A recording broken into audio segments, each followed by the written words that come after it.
I am also going to make a local recording of it this time, and I'm going to probably upload that later, and I'm going to enable VODs so that when I talk about my hilarious failure, I'll actually be able to show them to people rather than just having to be like, hey, I failed last time and it was hilarious, but you're just going to have to trust me.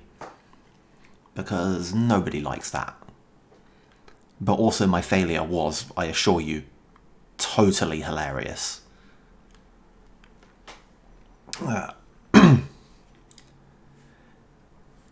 Also, for what it's worth, I'm pretty sure I'm going to need at least a couple more streams to actually get this done, because we don't play games that quickly. Unless we fail. Did I mention that you can fail very quickly?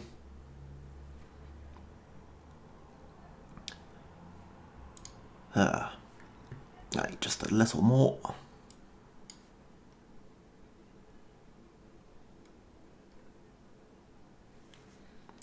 Oh, hang on a second.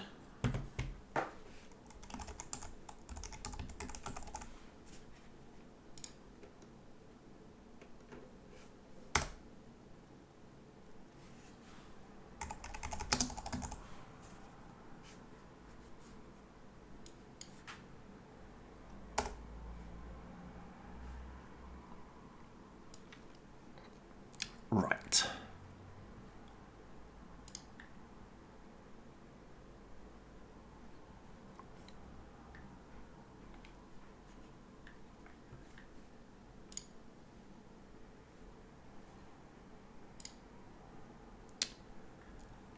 Okay, well, I think that's enough stalling. Let's actually play a video game.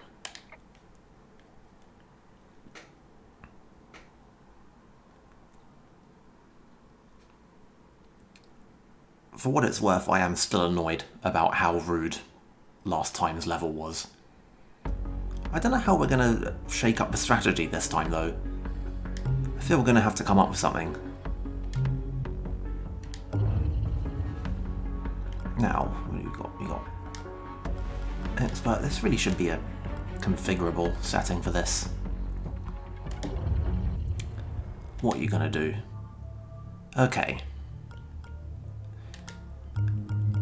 Last time, we picked Derek for his amazing teleporting bullshit. And then I also completely forgot how the fundamental mechanics of throwing his teleporting bullshit worked, and that kind of came around to bite me in the end. And now that I got this opportunity to rethink that, I don't know if we actually should.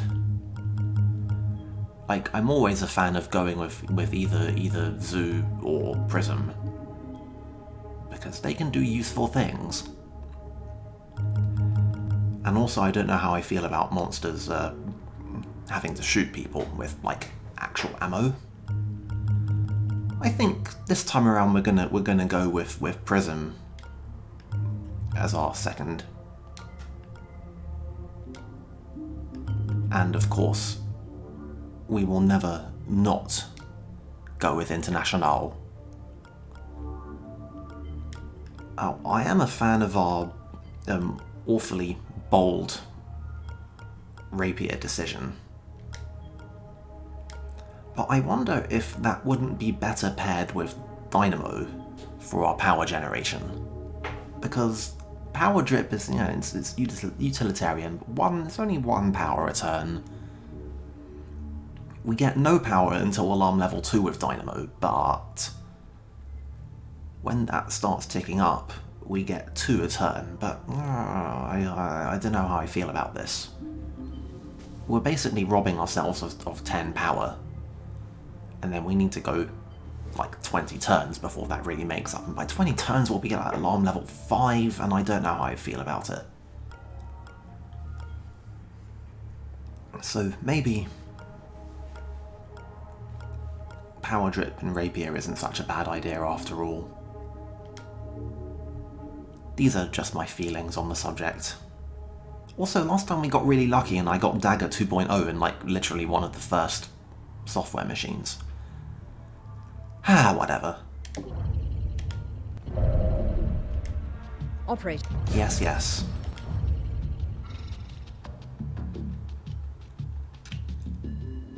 Executives are notorious. I'm relatively convinced that the first mission is more or less always identical. Because it's not only security level 1, it's security level 1 on day 1, it's literally the first mission. There are no real gimmicks.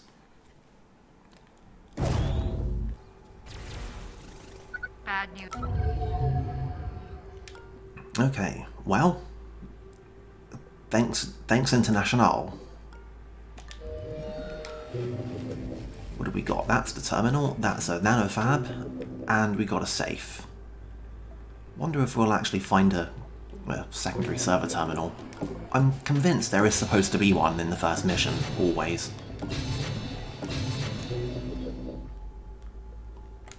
Now, this seems obvious. Oh.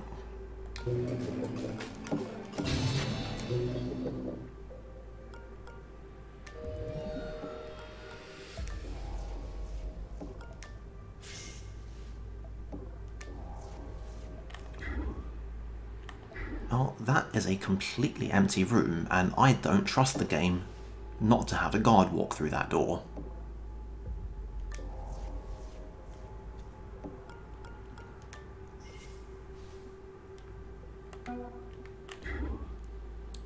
Oh, that's dickish. Never like it when they have doors that you can't hide next to.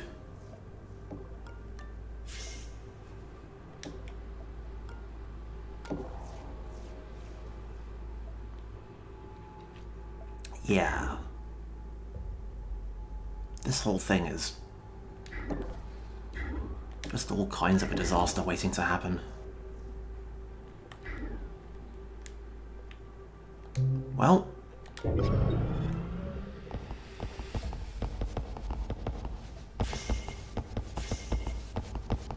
you are kidding me, right?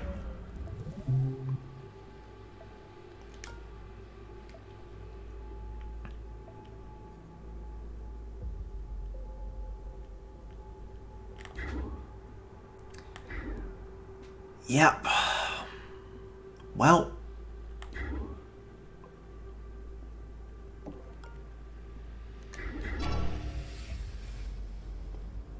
naturally he's going on a diagonal.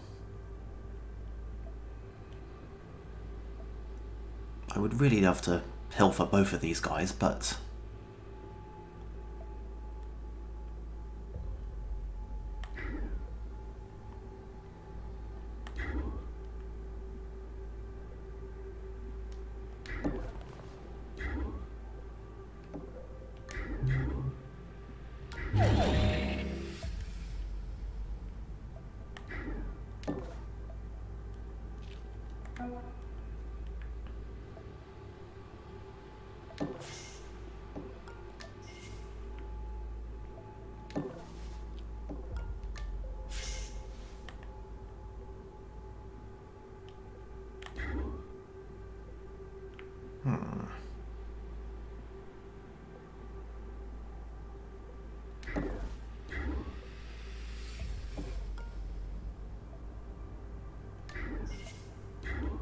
well, I think this is a pretty solid application for violence. That guy's going to walk back through here, and then we're going to have him. And if we're very lucky, he'll have a pass card, but I believe I have fairly well established at this point my capacity for luck in this game.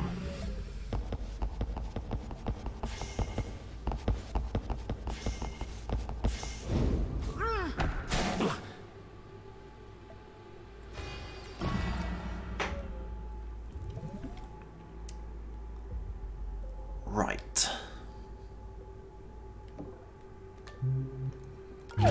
Also, yeah, it is such early days that International cannot pickpocket.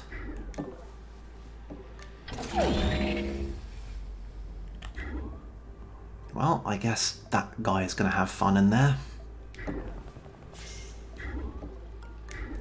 I wish there was a mechanic by which we could lock doors. I feel like that would be Nifty.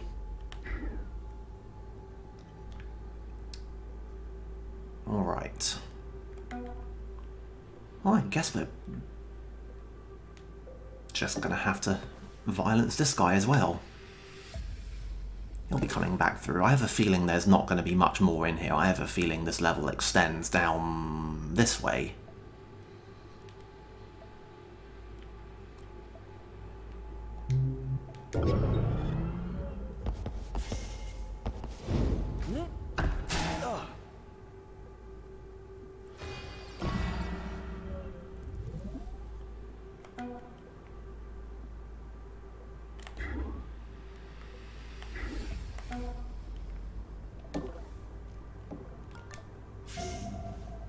Oh, right. Should have seen that coming.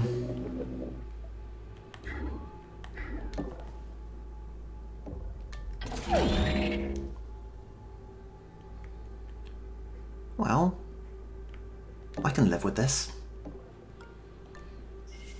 Those doors are pretty much useless to us. We can keep him busy for a while longer and we can make a... Oh, but there's two doors. I really should have closed that door. Ah, whatever. We can do it next turn. That guy is going to wake up in there and he's going to be like, what?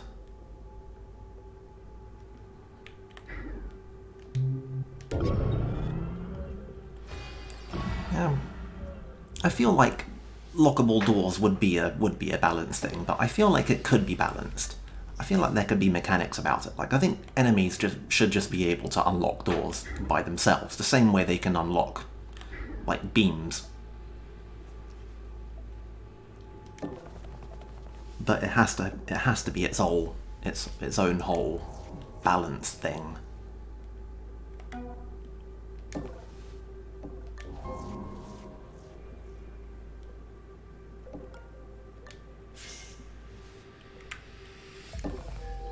And I really don't know how I feel about this whole setup in here.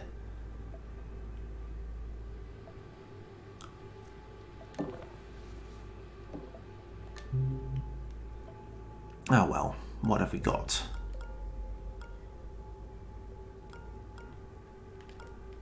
Shock traps are an interesting tactical choice. They're very good because, you know, you can put them on doors, they're traps, you don't have to be there when they go off, and they ignore armor, which in the scarier ends of this game is huge. Also, they go in an area, and things that go in an area don't hit your guys. So they're pretty decent. Although Internash can't use this one because she's not anarchic enough, which is ironic for her, but, you know, whatever. Lock decoder is handy, but I think takes too long.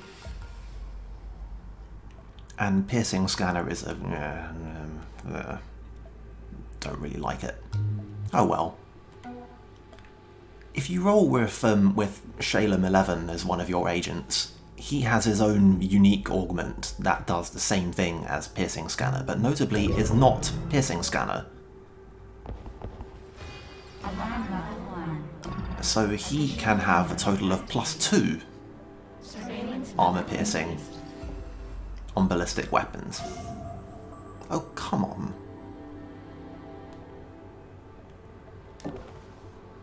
I'm starting to not like this level. There's a guy there and I have no idea what his deal is.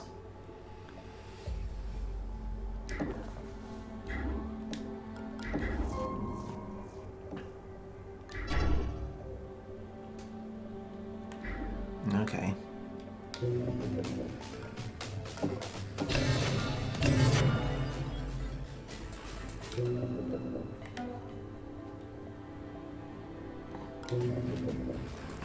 We're at the point where I've got consoles to use and I can't use them because the power would just go to waste.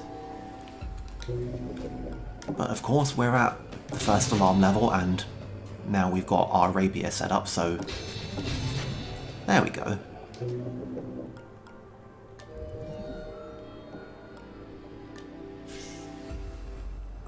There's another camera in this room. It's probably in that exact corner. There's the executive terminal. I bet they're writing gripping TPS reports on that.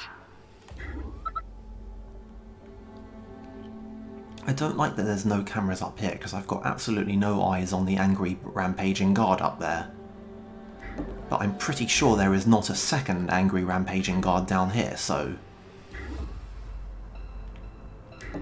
I can make do.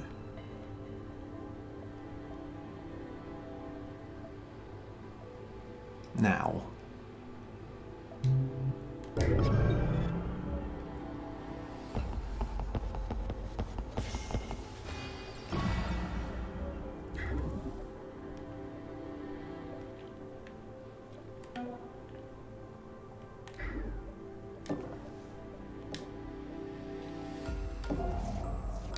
yeah, that's what I thought.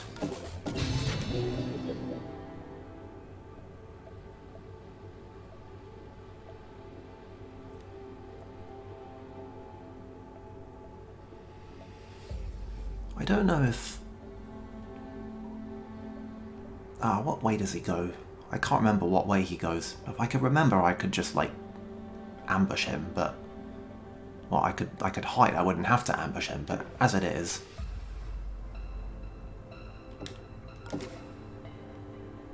It's a very violence-happy run for our first level. I don't know, it's just kind of working out that way.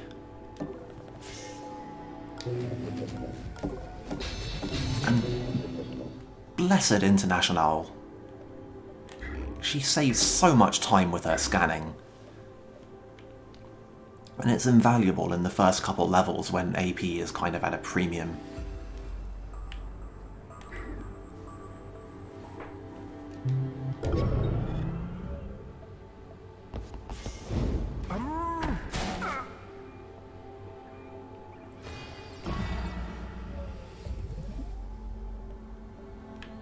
You can probably sprint a bit now.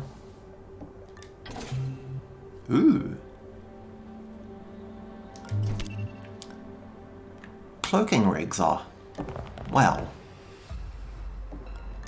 they're kind of your bread and butter in Endless, because they're just kind of too powerful. Accordingly, Cloaking Rig 1 it has measures on it that exist solely to hold it back. There's an entirely useless passcode and a charge pack. The level 1 Cloaking Rig, it craps out after you run 4 tiles with it. Which... okay. Ah.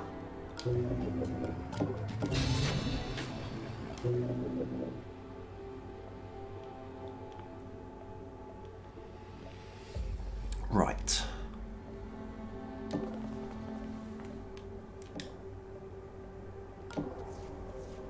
Oh, come on.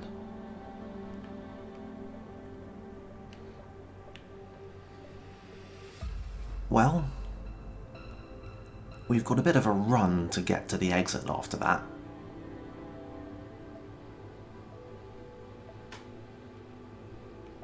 But we've got enough cameras down there that we should be able to make do.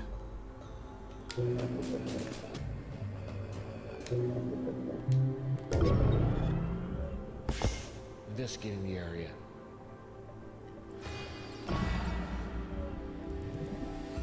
What's going on here?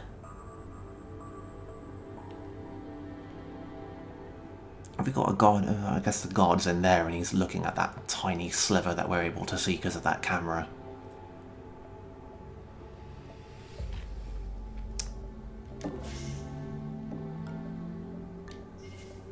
And yeah, a lot of the time, 4 tiles is all you need. Oh, come on!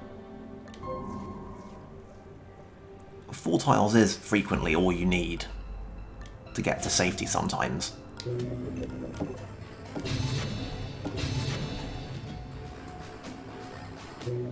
But still, what is 4 tiles compared to 2 entire turns of invisible movement? You've got it. Great. When you activated that terminal, it sent out an automated message to change up the guard duty. Be prepared for new patrol patterns.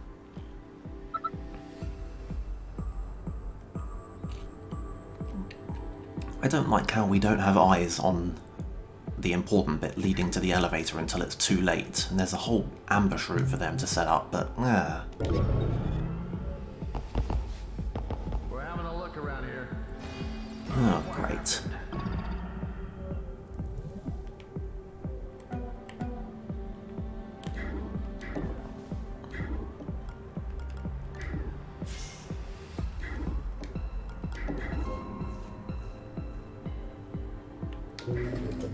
Well, we found the last safe literally right before all the firewalls went up, and we would have ended up having to pay more again. There's still this whole place and its big blind spotness, and I don't like it. I don't like it one bit. In fact, I'm gonna take the time to figure out what this guy's... Okay, he's not moving yet. I don't really understand the nature of this whole preparing to hunt state.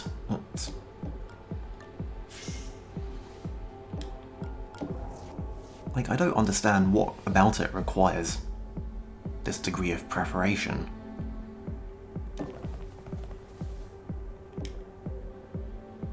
Now, there's possibly two guys in there, so I feel like we might want to not go into ambush, just in case we have something better to do after we get out.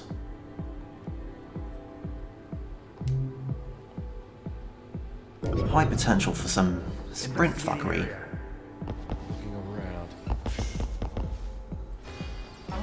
Yeah, see, that's what I thought. Firewalls increased. Data security. That guy's probably going in a whole different direction.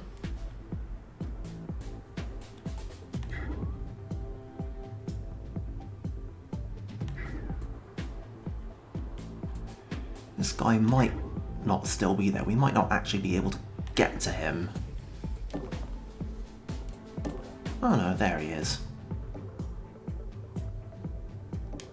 Gonna very tactically leave that door open.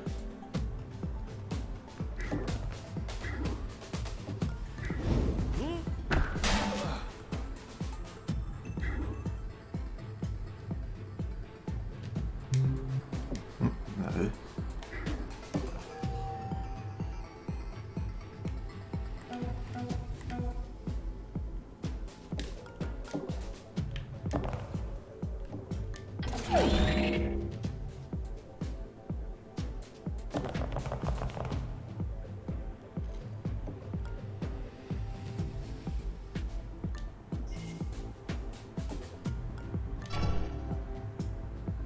Oh good, you're going completely the wrong way.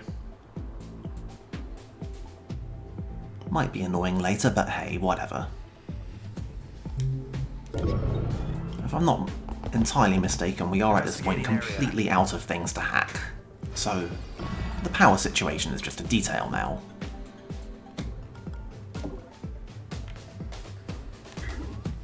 Ugh, that's annoying. This is not going to stop me from hitting up this console anyway, but that's just my gamer instincts.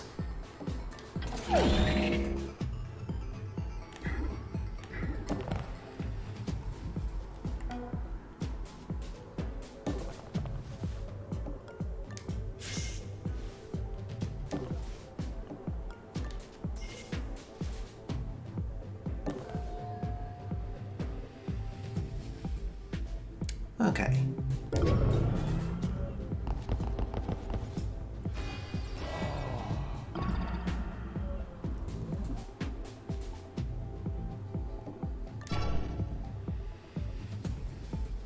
Ugh, must you be annoying.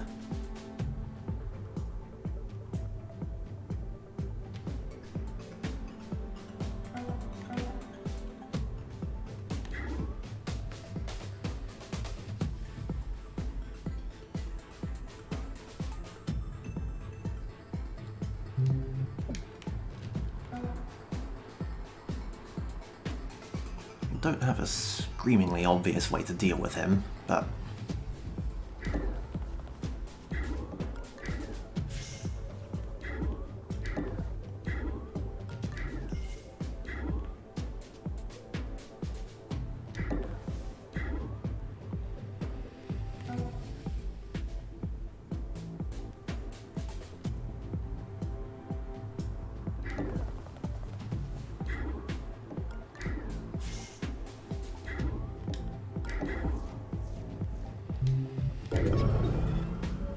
Who says we have to be clever or subtle in our methods? Investigating area.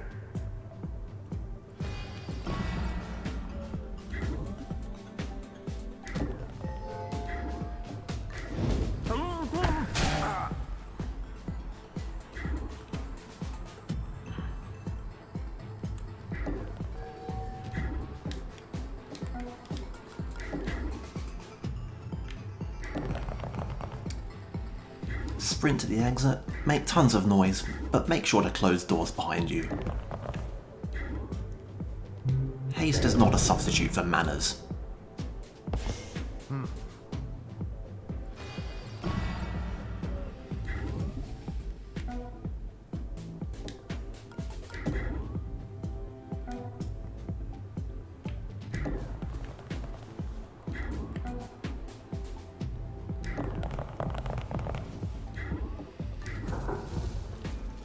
That contact list will prove invaluable when planning our next move. Excellent work.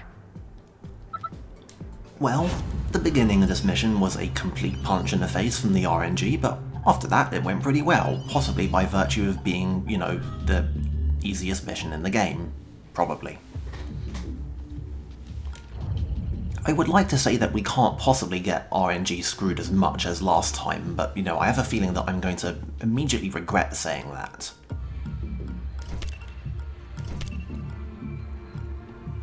Now, anarchy on all our agents is usually a pretty good shout, because we want to be able to pickpocket lots. I don't know what's going wrong with the display here. She's supposed to have 2 hacking. There we go. So I think a 3rd point of hacking will get us even more power, which is probably going to be welcome when it comes time to dealing with the possible alarm level bullshit.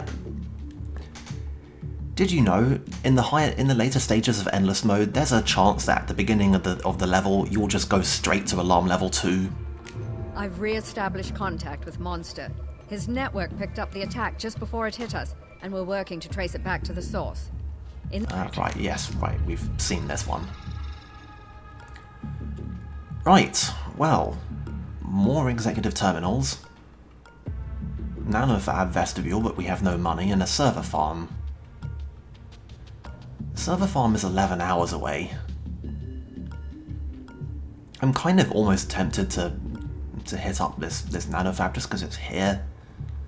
It's like 5 hours, we get the chance to do more missions. I don't know how I feel about it though. This would take us almost straight into... Actually, this would take us one more mission in day 1. I'm honestly kind of torn about what to do here.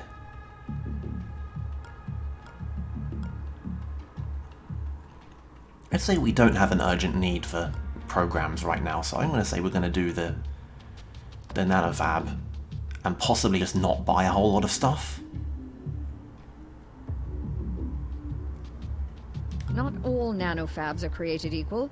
The one at this location is a more versatile model used to make more complex items. Just think of the wonderful toys we could make.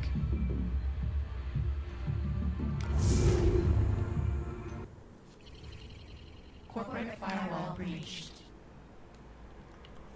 So, nanofab vestibule.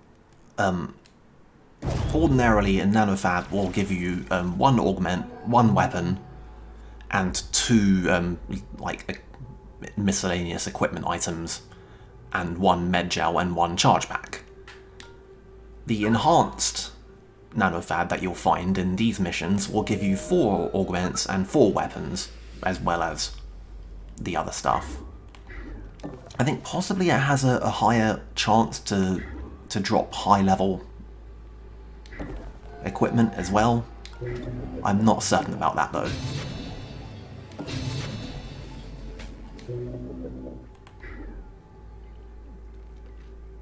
Yeah, see, this door right here, this is exactly the kind of thing that ends runs. So I'm just gonna sit here with the taser out before we do anything. Okay.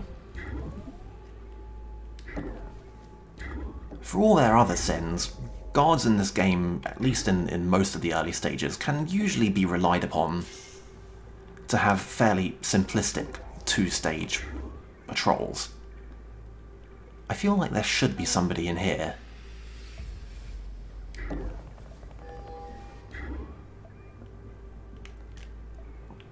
Really, there's 3 consoles in this room.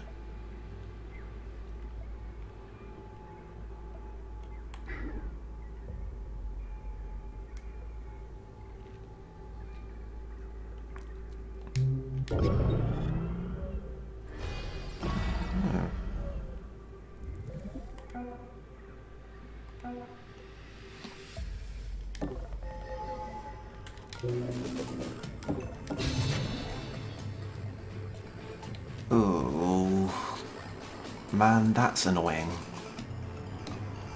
What is that the power supply to, though? I mean, there's a bunch of consoles here, and we can probably deal with it. I mean, it's going to be annoying whenever we have to do it.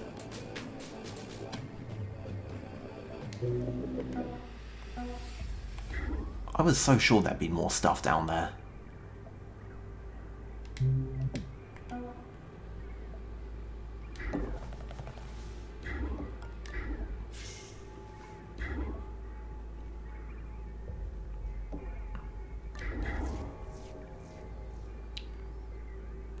Okay. Big room is big. I'm just gonna eat this. Warning, demon installed. 4 turns.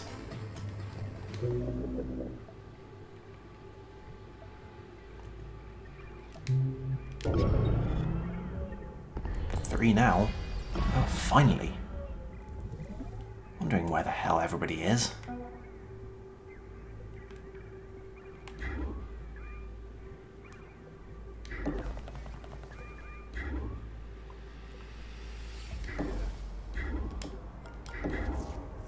Like, I don't even have a comment on this. This is just kind of ridiculous.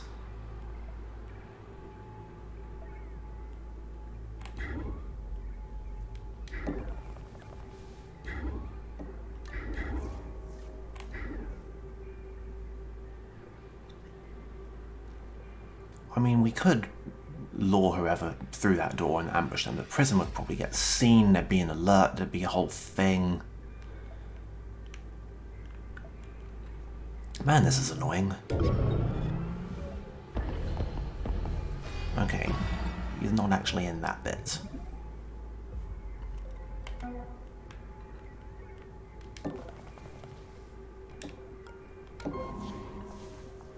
Ooh.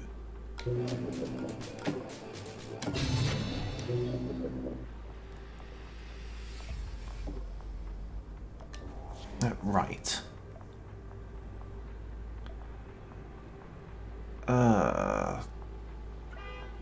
That's odd. Okay. Well.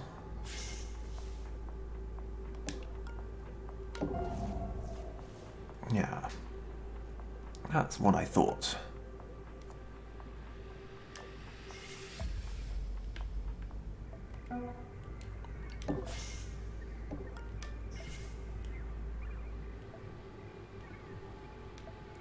Where do we explore first? That's a safe. I'm gonna hold on that for a while.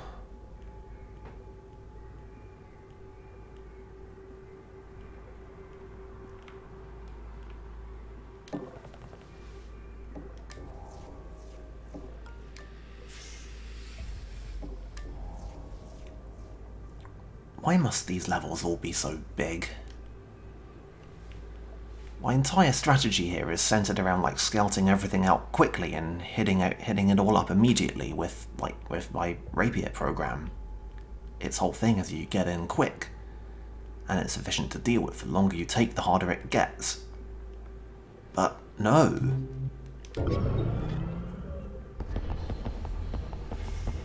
Okay, that's the nanofab room. Alarm level 1.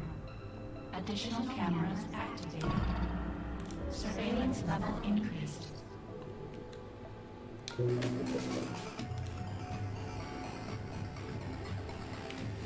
That is not actually an urgent priority. I can afford to wait a turn for literally half the power.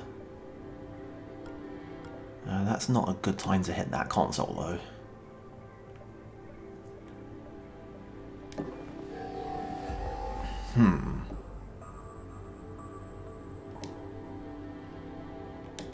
Okay, I've moved International up to a door with no AP remaining, so I'm just gonna... You know how it is. What's going on in there? Is there another guy in there?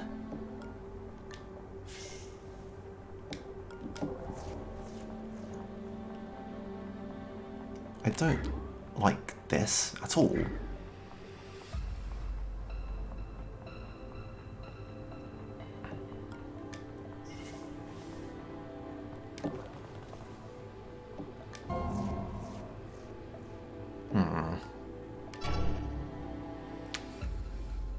Right.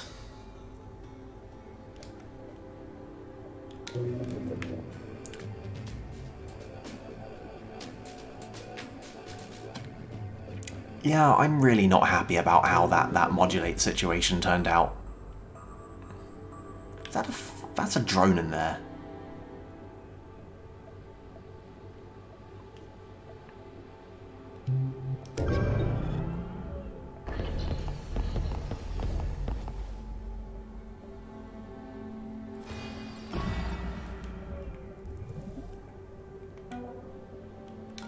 Right, now that we're back to sane power costs. Ah, authority. Wait, where the... Oh god, there's a whole other room. Of course there is.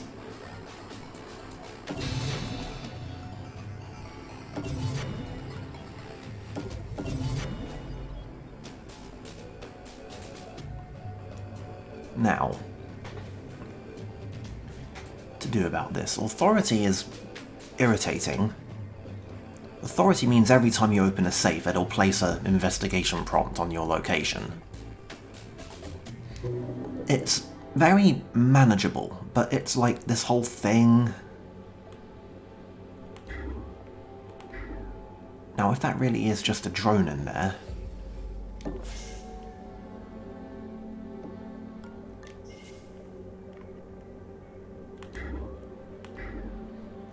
Always be very careful about making long paths in this game, because the AI will run you straight through the red zone if it thinks it'll get you to your destination in less steps. And sometimes that's what you want.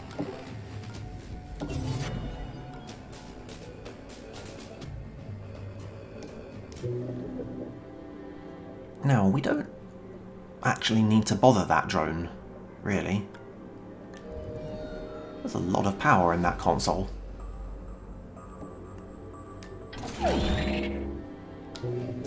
I think this is going to be one of those things that we're better off just dealing with it. 5 turns of alarm safes.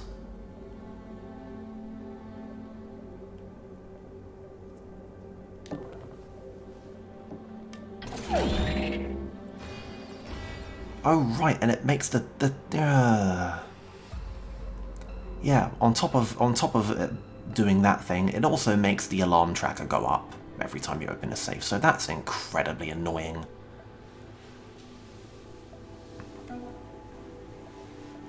I'm assuming the exit is down here somewhere, because that's the objective room, that's usually a dead end.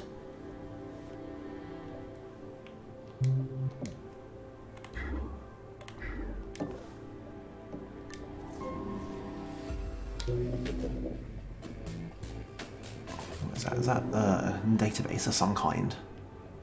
Ah, great, yes, the console database. Yeah, I don't think we need that. I think we can live without that.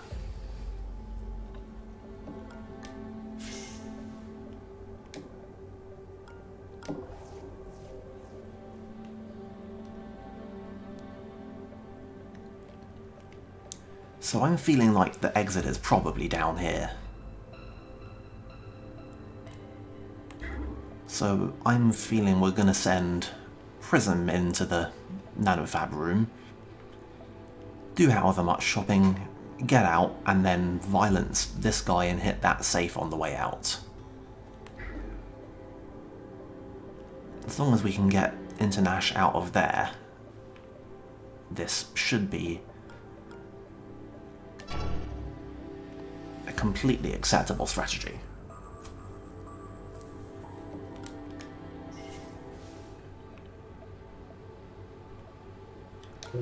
Okay, fine, I'll hit that camera. It's only going to annoy me anyway.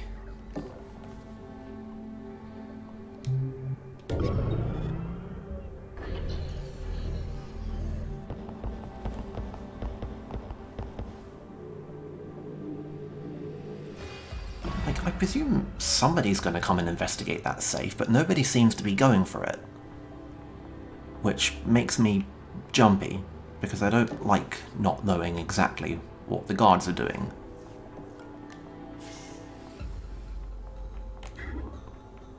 Like, why? There we go. That was odd.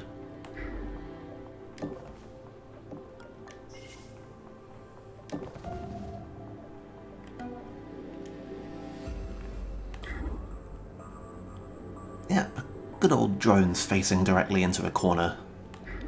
I don't know if I bothered to demonstrate this last time, but you can steal from drones, and what they carry is electricity.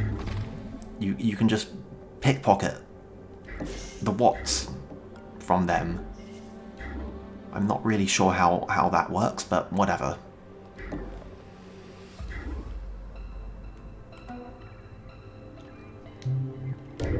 Hackers stealing your watts? It's more likely than you think.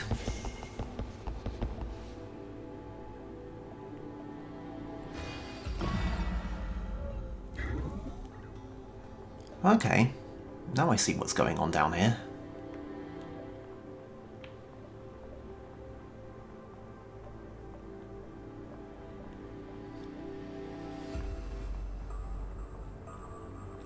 Question is, can I continue my undiscovered status? Like, I could walk down here and I could walk a little ways into this room, but without knowing what's in that room, I have no way of knowing if there's anywhere safe to hide in there with the AP that I have. We can try violence.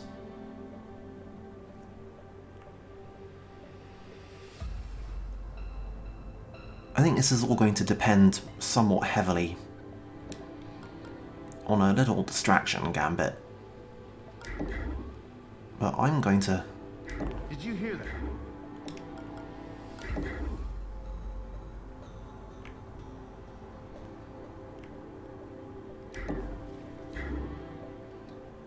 Then I must know what you're going to do.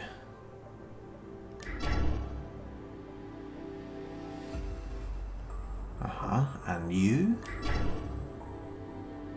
Excellent.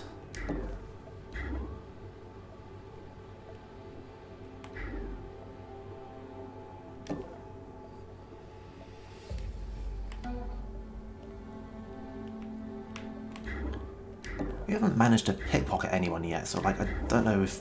Yeah, okay, yeah, there's the elevator. Well, I don't know what I was expecting.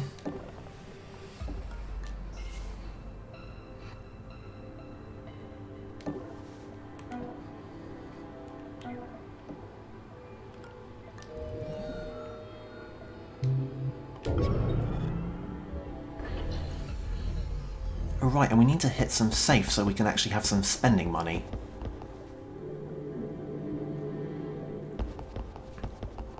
Looking around. Guess it was nothing. I'm just a little twitchy today. Alarm level 2. Fire levels increased. Data security enhanced.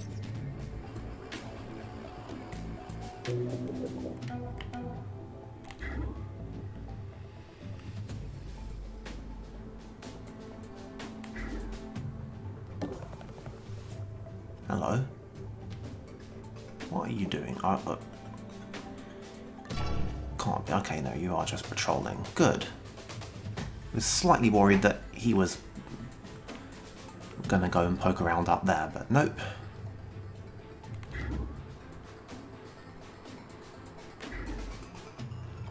Okay, we are not broke. Okay, that's gonna get noticed, but I don't think that really matters in the great scheme of things. Unlocked nanofab located. We found what we came for. Oh, great. So yeah, guards kind of cheat when it comes to seeing doors. Like, if they're only watching one side of the door, like if it's only one side is in there noticed, then they always know what side of the door you're operating from, and they will always flag your side of it for investigation, even when there's absolutely no good way for them to know what side of it you did open them from. I mean, these are sliding doors, for God's sake. Anyway, that's a chunky use of 9 power. Alright, let's see what we got. Oh right, sorry, did I say they only gave you 2 extra items? I'm sorry, they give you 6 items, in addition to the charge pack and the med gel. So, we've got some stuff in here. Anatomy analysis is decent if you're in the situational situation of doing lethal runs a lot. It lets you use 3 power in order to not advance the alarm tracker when you kill someone. You still have to pay the 50 credit cost. I don't like it. Net downlink is nice. It gives you up to 6 extra AP a turn when a firewall goes down. So, handy. The question is it handy enough? This is a nice +1 armor piercing to melee, it's pretty self-explanatory, and this thing. This is usually the linchpin of my deeper endless mode runs. This puts it's not quite an EMP, it's just a KO. It's a 2-turn KO in a 3-tile area. It's actually quite confusingly displayed, but it is 3 tiles around you. That ignores armor and KOs enemies, and it triggers when you become cloaked. That can be a hell of a thing. These are just weapons. These are just shooty guns. We got an armor-piercing one, and we got an ordinary gun with 3 bullets, which I think is the most efficient ordinary lethal weapon you can get, with one exception, kind of. And this is the very basic model, so that's pretty pointless. And we got a Volt Disruptor, which doesn't have a cooldown, but eats 3 power every time you use it. I'm honestly kind of disappointed by all this.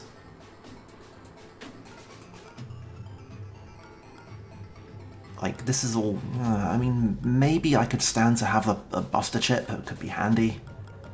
Scan chip is pretty... it's very underwhelming for what it gets you. Hologram projector is possibly obscenely useful, but I never remember to use it, and I'm always holding out for the Stim 3, so... If I was more flush with cash, I would maybe hold on to a net downlink for a while. Actually, you know what? Fuck it. Oh, let's buy that. And we'll just give it to Prism. Augment installed.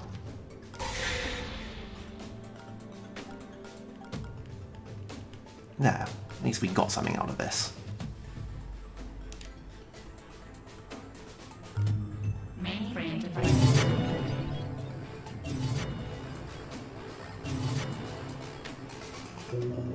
We must have triggered something in their telemetry. They're toggling the power on to some of the devices we've taken. Right. This is moderately annoying.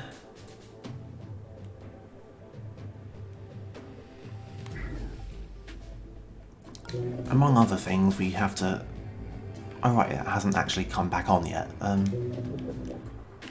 So one of those guys is going to come and try and investigate in here.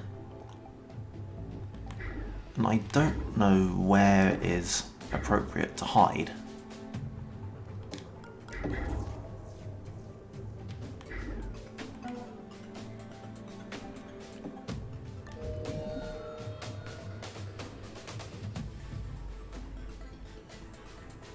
We're going to need to come down here anyway, so that's basically all fine. And that's the power supply. Okay, that's going to be annoying. We've got another console if I need it.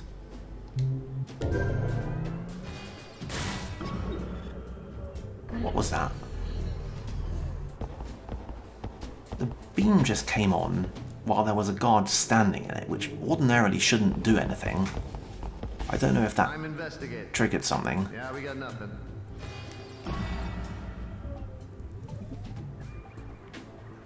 Now, as I recall, this guy down here is stationary. He doesn't move. And he is capable of noticing that door. So... I'm feeling violence as the answer to this one. Hey, what was that?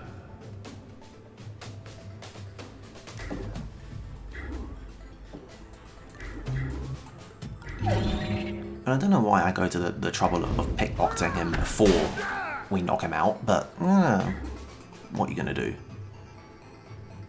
And I do not believe that we will be able to get to safety with that little movement, so that's going to have to wait till next turn. Okay, so what's going on here? Rebooting 6 on the wall? I've never seen this before. Like, the power supply is on and running, but the laser wall is busted somehow?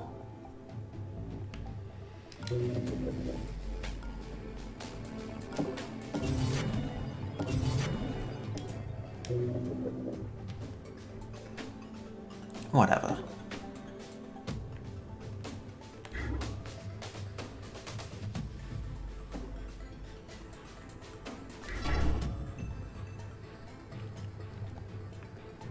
You're going to come that way, and we can just violence him too, just for convenience.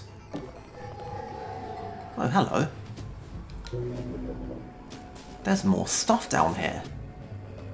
Oh, that's annoying.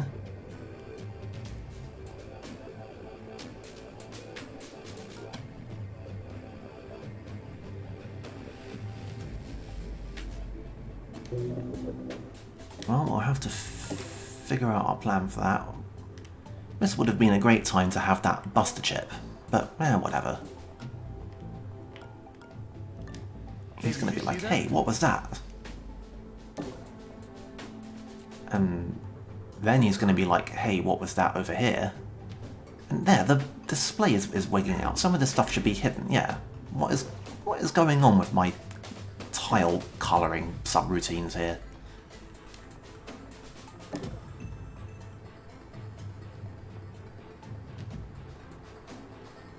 And depending on what way he ends up facing, we might have an easier or a harder time actually getting out of here next turn.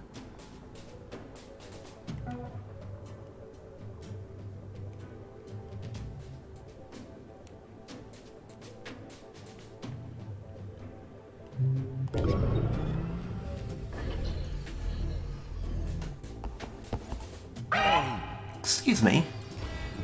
Why did you not attack him?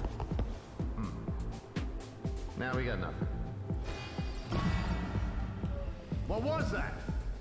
Great, now everyone's coming to check it out. Nothing's ever fucking easy, is it? Oh right, he's armoured. Right. Yeah, see, I promised you failure. Well, Lost him. now we have to deal with this, I guess. That guy is gonna come in and he's gonna go around and he's gonna be like, It's gonna be a whole thing for Prism not to get seen.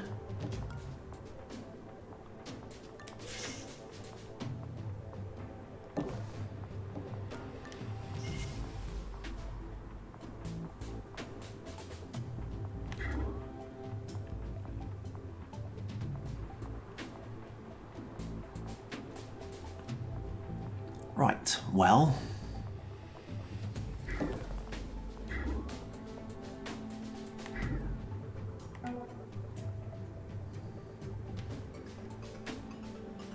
like, fucking armor. I can't believe I forgot about armor.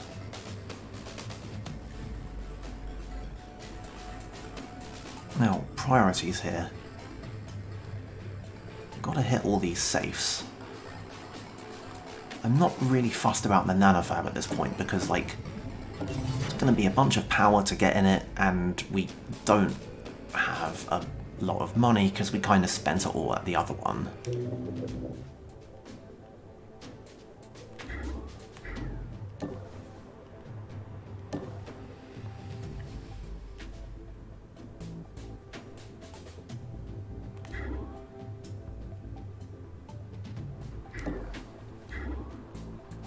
I mean, it is very funny that we're going around this way, but like he's gonna go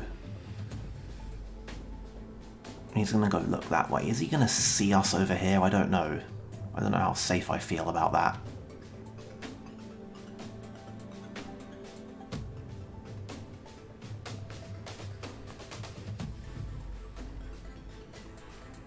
I think we might want to skip this safe down here just as a precaution. And of course these guys, they're going to go and investigate, and as long as we don't get seen again, they're going to run off and investigate somewhere else, which may actually help us. Looking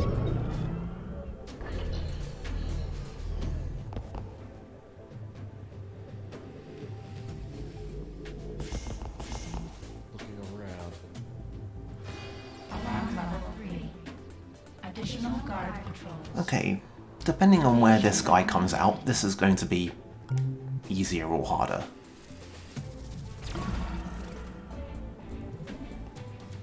And the guard that patrols is not like an enforcer. He comes out not alerted and not investigating. He's been assigned a patrol route, and he's going to walk to it.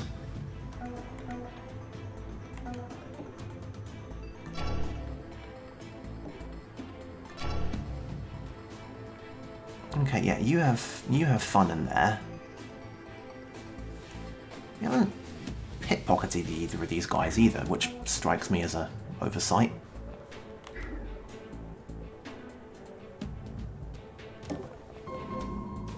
Hey, another console. No time though.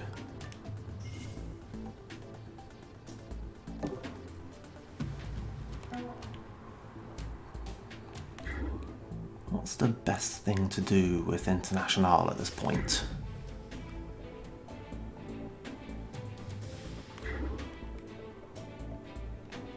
You don't want to tempt fate by getting ourselves noticed down here. Does that guy have... Oh right, no, that's the camera. So it's going to be, what, 12 firewalls now, or 12 power, to hit that nanofab, which I'm really not fussed about at this point. So unless this new guard decides to patrol right the hell down here, we have probably, at this point, salvaged my monumental fuck-up. We're checking things out.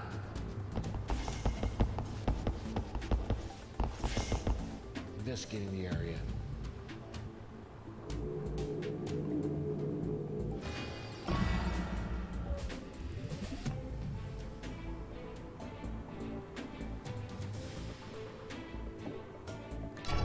you're now going to come out. Yeah, you're going around there. Great.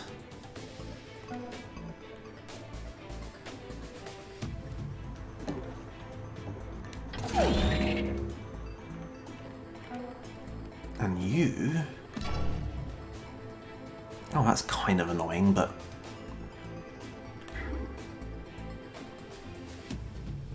I mean, I guess we could sit on him, but...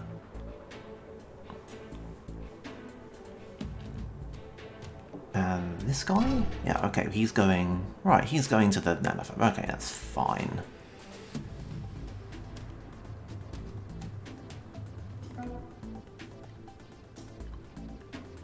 Annoyingly, we can't bring Prism out because that will get her seen.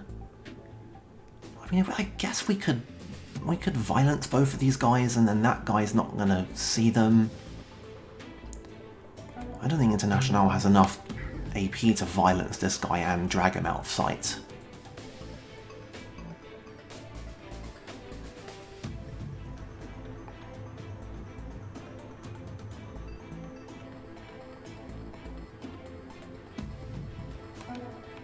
But Prism can just keep an eye out here.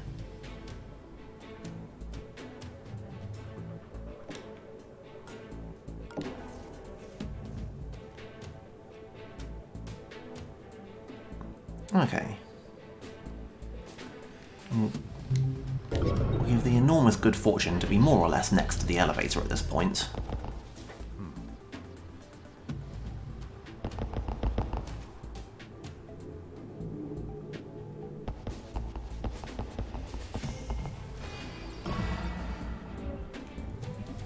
Okay. Now we hit him. Right. Yes. Now we hit him.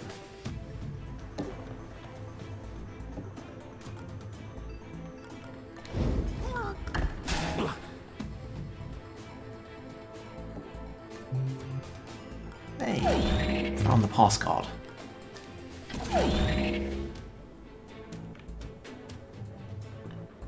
And yeah, we are not getting in that nanofab.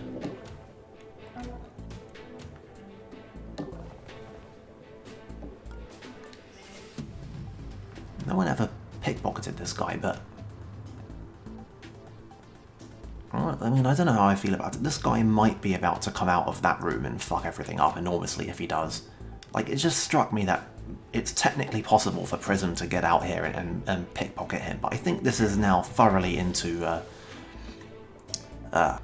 pushing our luck territory, frankly. We got one nice little shopping trip out of this mission. Drone's just like, yeah, up here's clear. Don't mind all the open safe doors, it's all fine.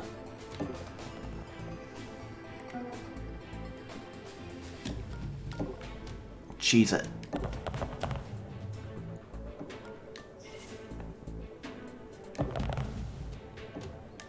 Another perfect crime. Nice haul, operator. Everything is useful if you're resourceful enough.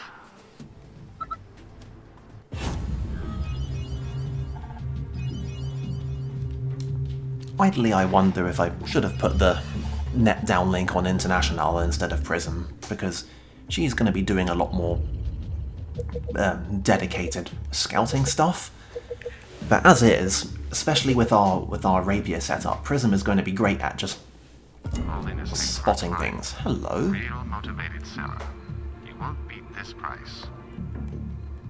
Wow. Distributed processing is one of the only things in this entire game that's based on any kind of like actual mid-mission RNG. And it does exactly what it says. You have a 50% chance to gain a power point at the beginning of every turn. And yeah, you can have a bunch of them installed if you want. The problem is it eats up a slot. And like, I don't know.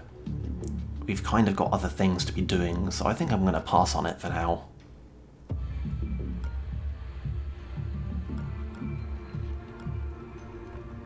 Now, do I continue pumping International's console hacking ability?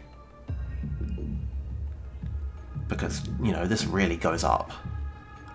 Or, like, we don't need much more carrying capacity at this point. Could stand to have, you know, the extra credits when stealing. And of course, there's always the humble movement point. I think I'm going to give International an extra AP. Prism can have her own fun. And I wonder if we have, now that Internash has this, whether it's not worth just giving her the cloaking rig 1 to hold on to, just as a emergency.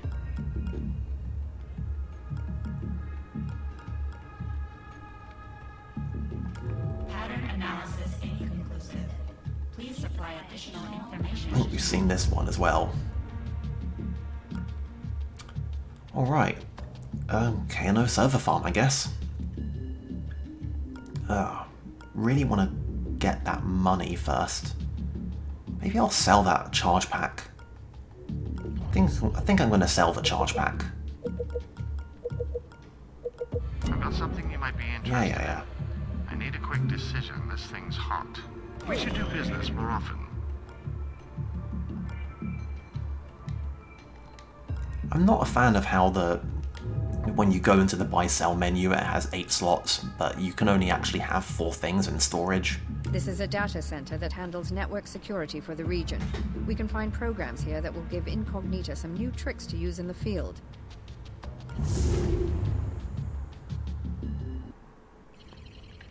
Coordinates locked. Ready to engage transport beam. Okay.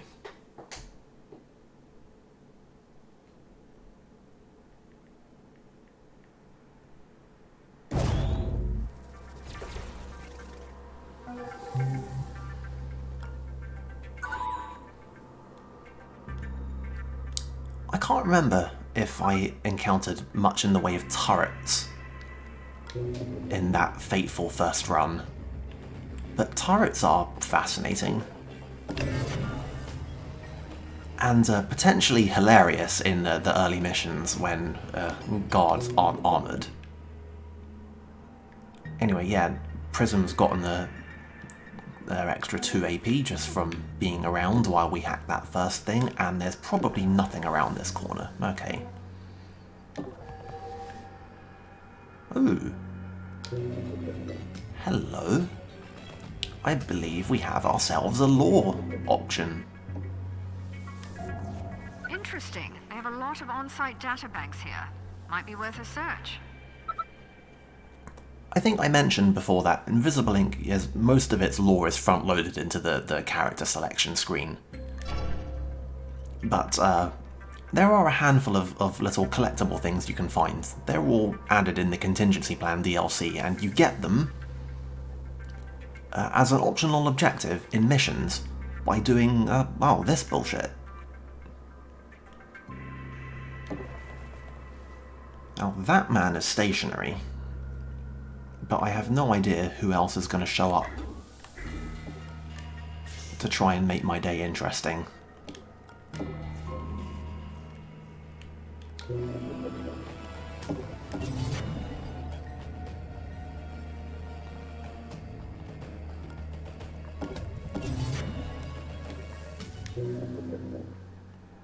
The other thing with turrets is that when you hack them, I believe you can use them like cameras, but you need to also hack the generator that's attached to them.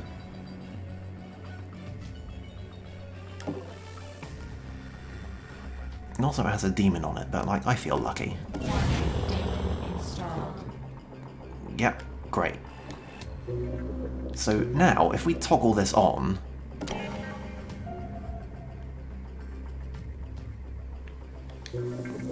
we get to see it. They have a much more limited cone of vision as compared to cameras.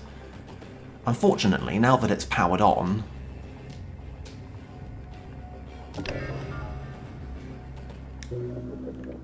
it will shoot any guard that tries to walk in front of it. Which is Potentially not ideal. I was really hoping to be able to walk Prism up to the console.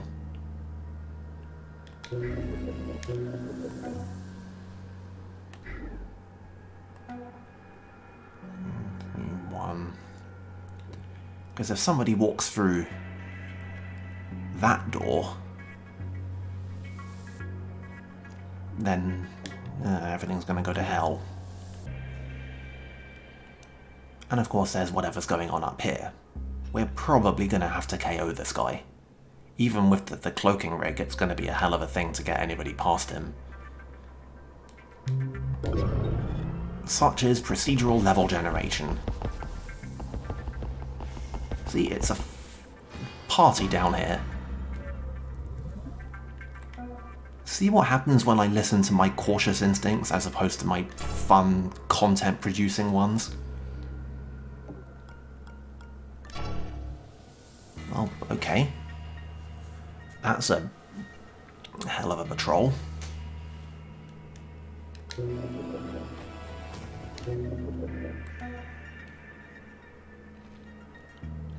What to do with all this?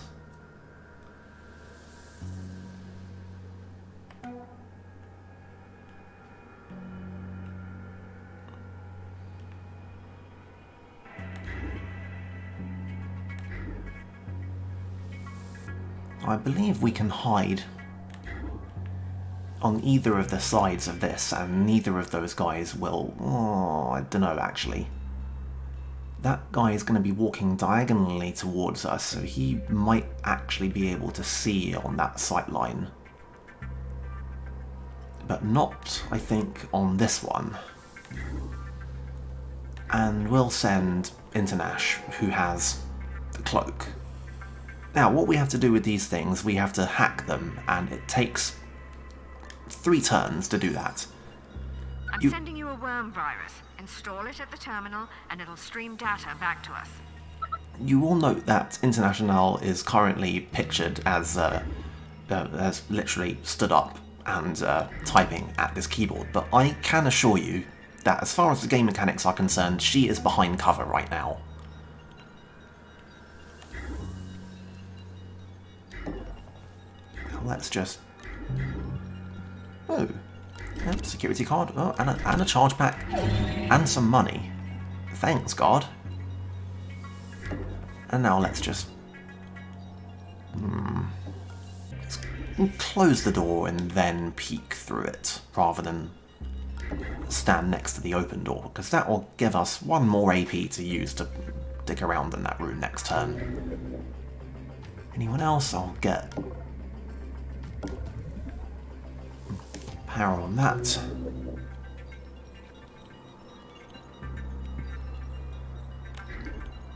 Well...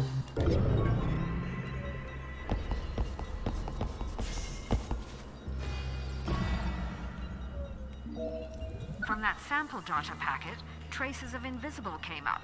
If we've got time, wiping us from all these drives might be a wise choice. We may even recover some of our stolen archives.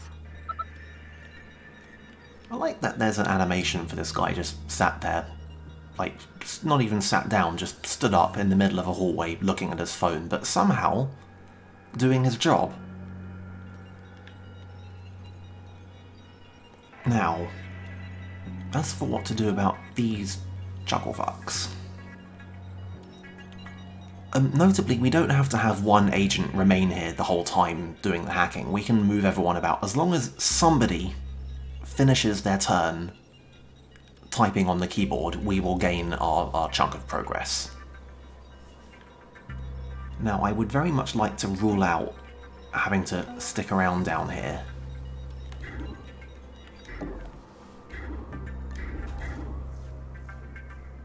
Oh god, that's annoying.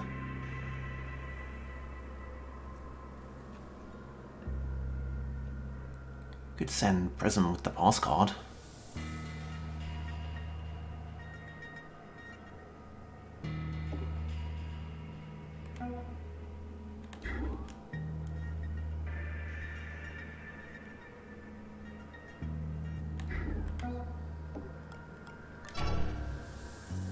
he's going, oh, wow, this is a weird one. But this does actually help me somewhat.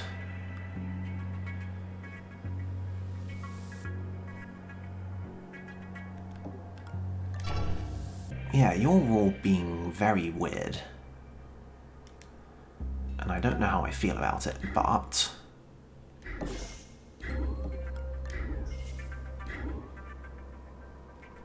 you're being weird in a way in which I feel I can exploit.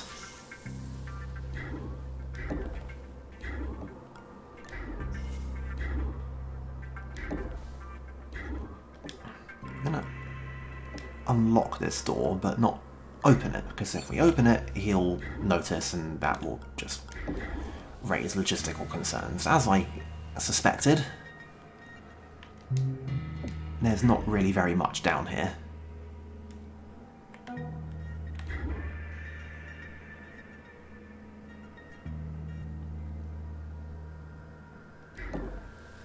So that man's going to go over there, and that man's going to walk down there.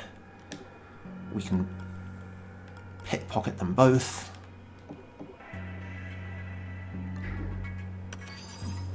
And we can continue being the elite hacksaws all the while. And just get me some power. International is so good at multitasking, she doesn't even need to stop hacking in order to interface wirelessly with the console.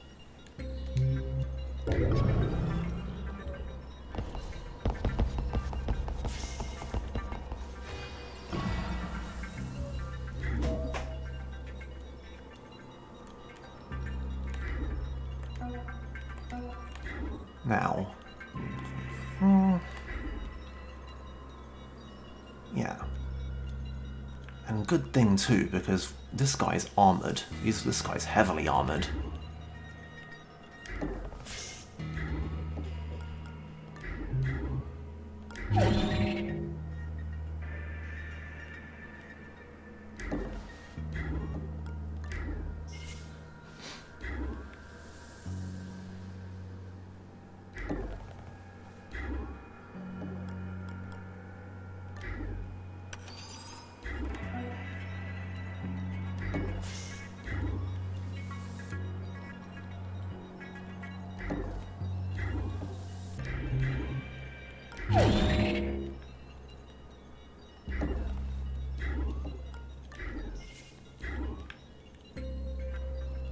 Right. Oh, that honestly worked out pretty tidily. You know, could stand to have discovered some more hackables in the meantime. One down. Now, there is no way around having to violence this guy, and this is going to cause trouble.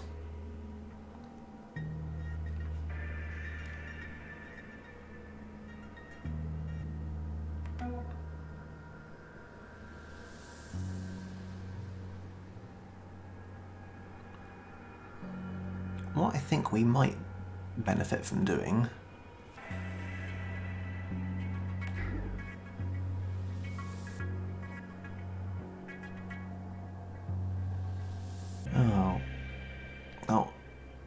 I can tell you for a fact we are not going to be violencing all three, because one of them has level 2 armor and we can't even deal with level 1 armor.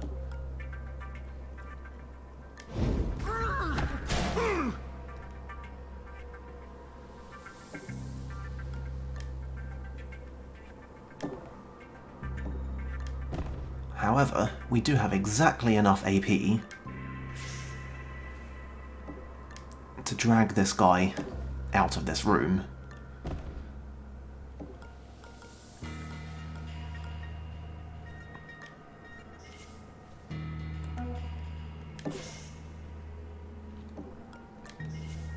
And like, these guys are, they have some AI related tendencies, but they will not notice that entire guards have gone missing.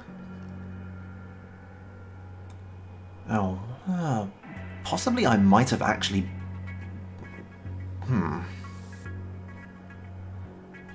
Oh man, I don't know how I feel about this. I feel like if we ran Prism up here, that we would actually totally get away without being spotted at this point.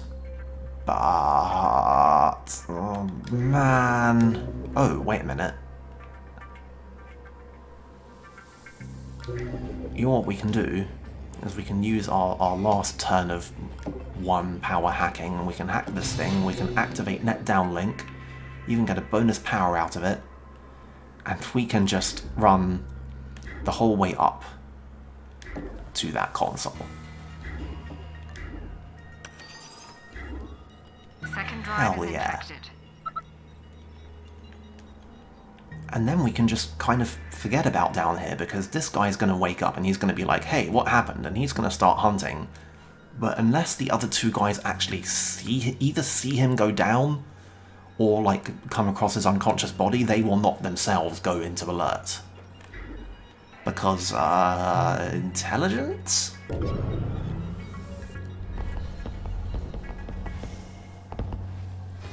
Alarm level 1. Additional cameras activated. Surveillance level increased.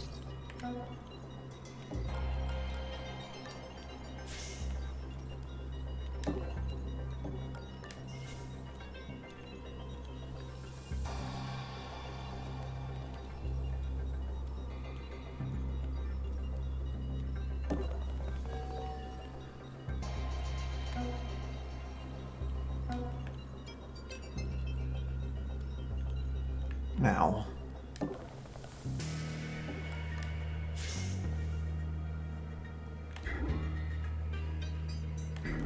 this is slightly of an impatience thing, but I don't like having to spend any more time in this room than I have to. And we're gonna get stuck down here anyway, because these guys are gonna have to go through a whole other cycle, and we're gonna need to get out of there because we need 3 turns to do this. And where is all the hackables? Alright, there's a camera down there.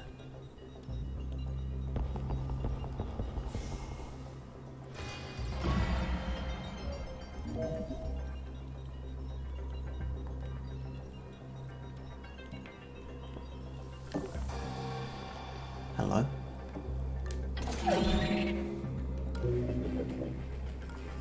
What even is that? Is that a demon database?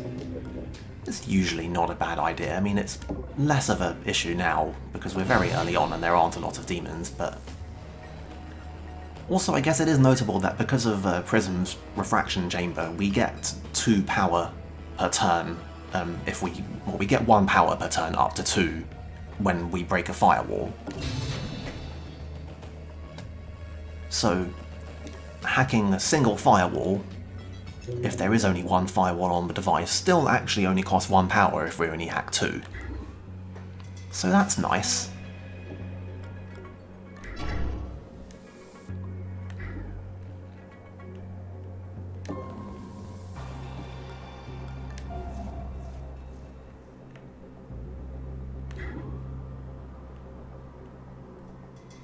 I can't tell if...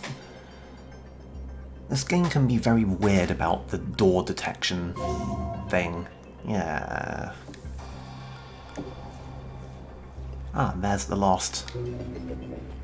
whatever, the data bank. Ah. Safe, and the drone. And these are lethal laser beams. We cannot cross them. Like, the game literally will not let us. I think it's not actually possible for your agents to actually finally die. I don't know if turrets can kill them. I think turrets are lethal, but I don't really know how that works. But I have the feeling that it's not actually possible for agents to die.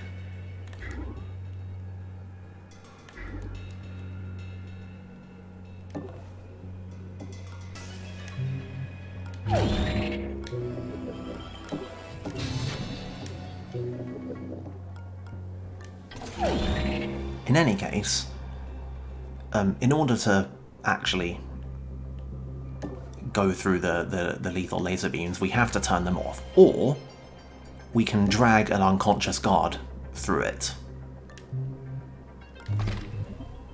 That is also acceptable, because the laser beams turn off the guards, or at least their bodies.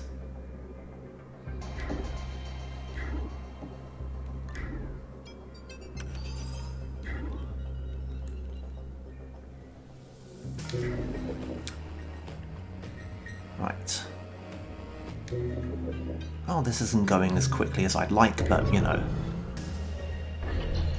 Oh, right. Pulse drone. What the? Oh, no. Okay, right, fine, violence.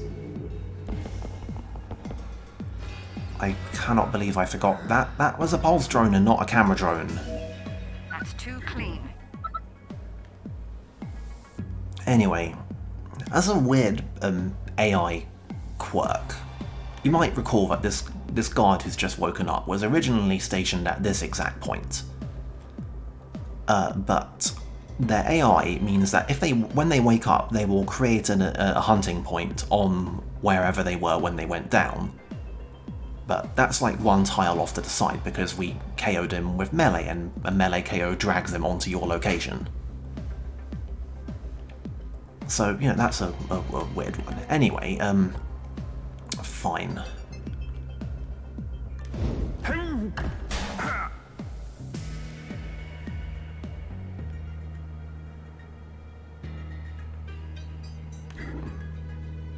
There's not a whole lot of point in us going up there.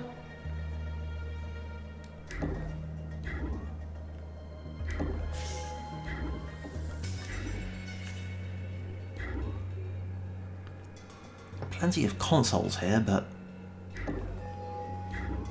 I think what we might do is avail ourselves of... Yeah.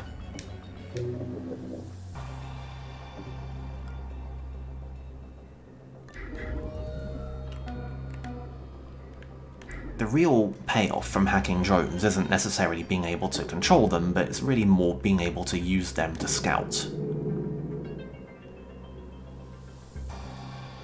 Yeah. See, that's about what I thought was going to be the deal here.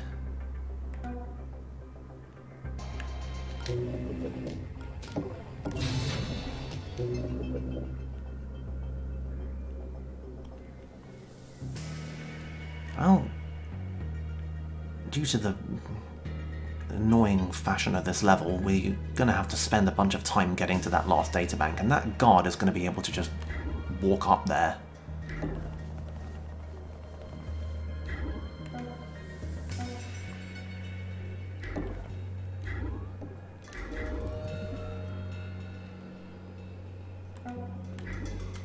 Anything else, like literally anything else to do? Nope. Okay.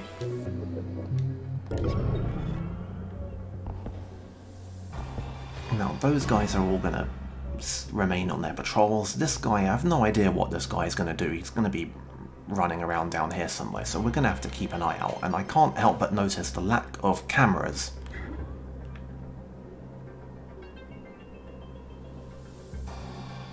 And I don't think these guys can open. Yeah, they can't open pass card doors.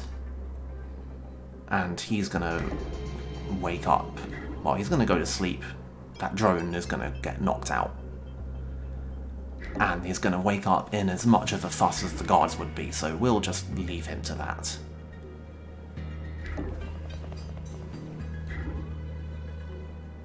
If need be, we can hack it again. I'm honestly kind of given a degree of hope by how linear this is, because there can't be that much more of this level left. Yeah, see, the drone is now rebooting, and its first order of business is going to be scanning the point where it went down. Or is that the guard? I mean, the guard and the drone both went down in the same place.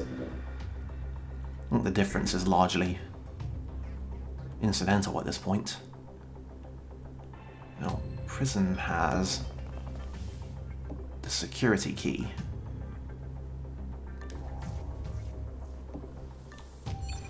And that's a camera.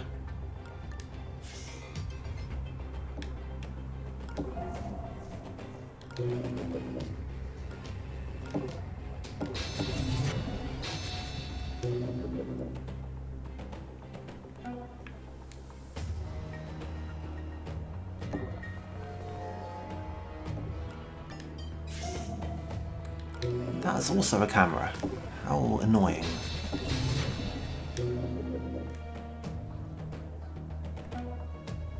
And I can't get either of these guys to the exact correct point on that console. This guy, oh, he's not going to come in here this turn.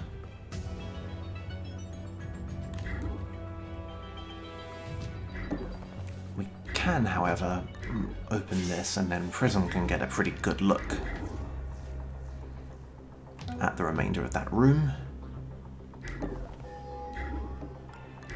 This is pretty tidy actually. The whole rest of the level and the objective is going to be up here, and then we have a reasonably straight shot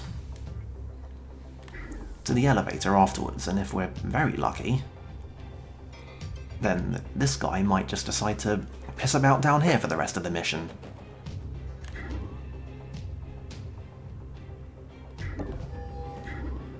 Ah.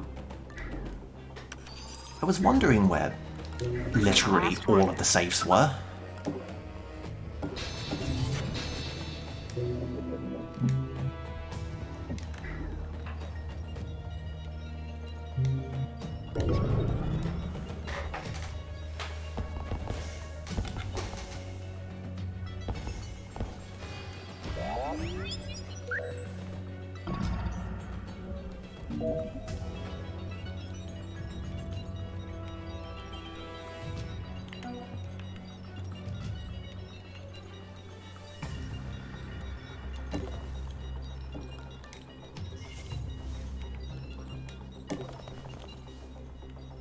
Right. Oh, she's probably fine? I really hope she's fine.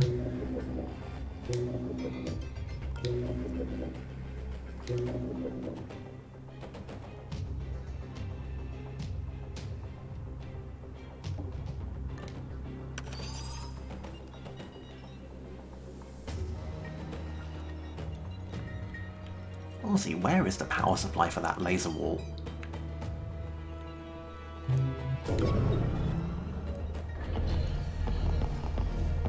Investigating area. Oof. Cut that one entirely too fine.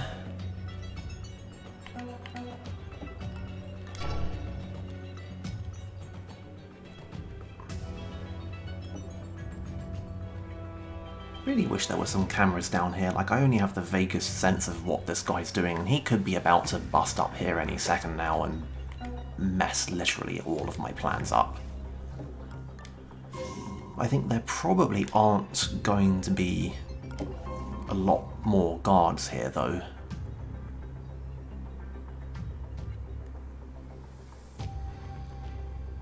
I don't like the power situation. We've taken too long to do this, and now everything's...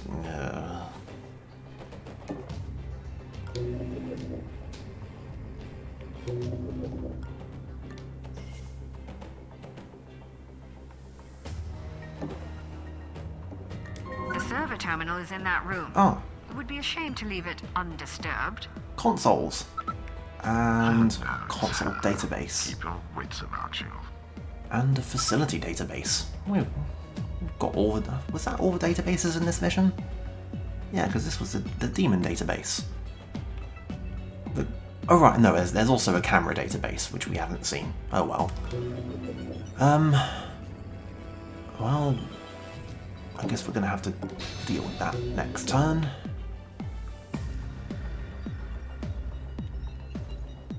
And Internash can stay there and keep an eye out, although if enemies come too far into that room, there won't actually be any good way to run, so that's potentially very annoying. Good, that's all of them. Grab that disk of recovered data. Even though we just got it back, it might be prudent to find someone willing to trade it for some credit. Now that we've hacked all three of the databanks, we get a data card. If we can bring the data card out of the mission, it will give us a piece of lore. which is basically just a intel file about something to do with one of the agents. More importantly, it'll get us 500 credits.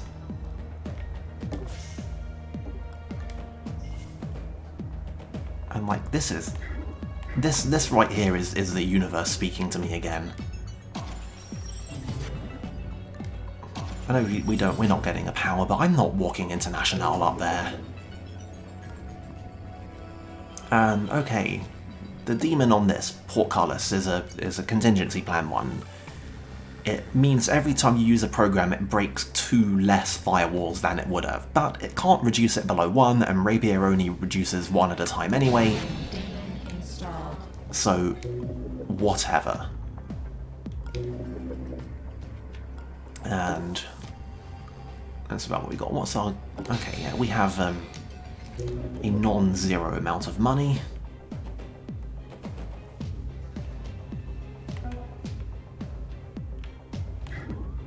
I feel like cranking that up a tiny bit more. Oh, hey. Well, I guess I am running International up here. I thought she was much further away than she actually was. Oh, that wasn't very optimal of me, was it?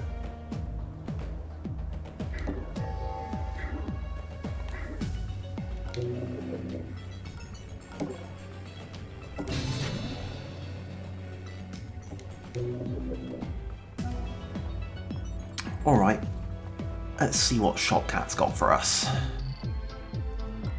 We have another Rapier, okay. And Dagger 2.0 again. Wow, we've got plenty of things. Oh yes, yes. Oh yes. Oh, Shopcat, I love you. I mean, I love all cats, but I love Shopcat especially right now. Okay. Wings, I think we've seen before. I think in the last run that we don't talk about. It's more AP. 1 power to get more AP. Yeah. Lockpick V2 is a much more efficient version of the program you can start the game with. It's 3 power for 2 firewalls, no questions. Dagger, I think, is literally we had before. It's 5 firewalls for 3 power, which is incredible, but it has a 4-turn cooldown. Notably, when Rapier starts getting more expensive, these start becoming, like, seriously invaluable. Hammer is kind of like Dagger, and that is very efficient, but it's 5 for 5. It's less efficient than Dagger, but it cools down faster. I'm kind of tempted. Brimstone has a comedy option. It's a shit program. It's 1 firewall for 3 power, which isn't very good, but it gives you... I don't think that we've ever seen it come up yet, but ordinarily when a demon activates, there is a 10% chance that it will reverse itself and turn into something beneficial.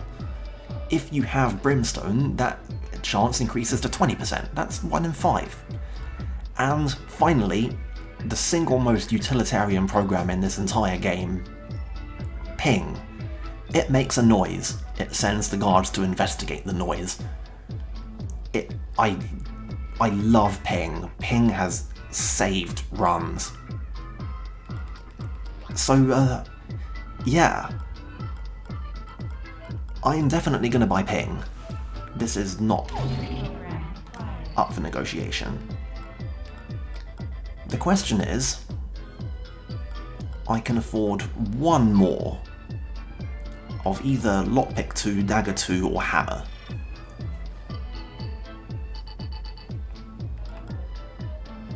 And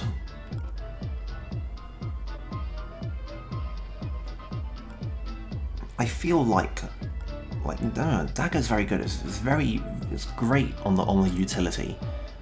Hangs out pretty decently later. I don't like Hammer. I think it's not as efficient, even with the cooldown. So the question is, do I want Lockpick, which is going to be a lot more useful earlier on, especially because it's 2 for 3. It's always 2 for 3. It's going to really come into its own, and it has no cooldown. Like, it's roughly half as efficient as Dagger, but we can spam it. And I don't know what to do.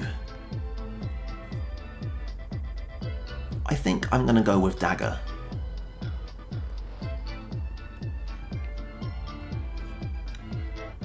Why do I think that?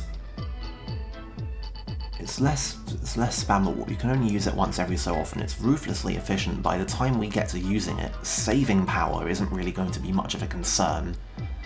But it does mean that every time we do it, we generate 1 power. But, no, it's dagger. I'm just going to stop overthinking this. If I was playing on my own, I would sit here and think for at least 20 more minutes, but we are live. I have an audience to worry about. New daemons came online the second the connection dropped. I knew we couldn't trust that damn cat. Don't say I didn't warn you. Pity you can't get that gear anywhere else. There is a bunch of backstory regarding Monster and Shotcat, and like why nobody trusts Shotcat.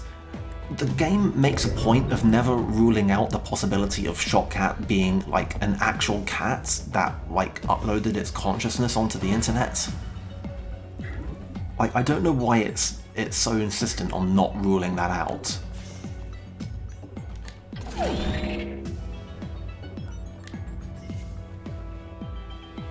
It's like a whole thing. Anyway, Monster really does not like Shotcat because of a thing in which Shotcat insisted on providing their services in one of Monster's territories, in violation of a pact that they had made. There is a nanofab and a secondary server terminal and a console and a whole other camera up here. Like, we can't even buy things at this point, but... well...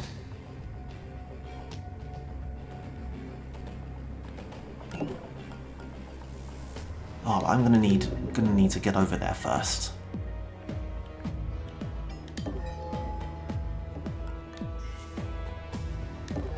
Where's the... oh, there's a safe as well. There's the camera. We have extra power to play with. I need the camera. Oh, hell, and the safe has paradox on it. Oh boy. See, this right here should have fucking bought lockpick too. This is what I'm getting at here. So we can effortlessly hack one of these, which I think is probably going to have to be the camera, and then we can spend... like, that's one safe and it has paradox on it. I'm not feeling it, I can't lie.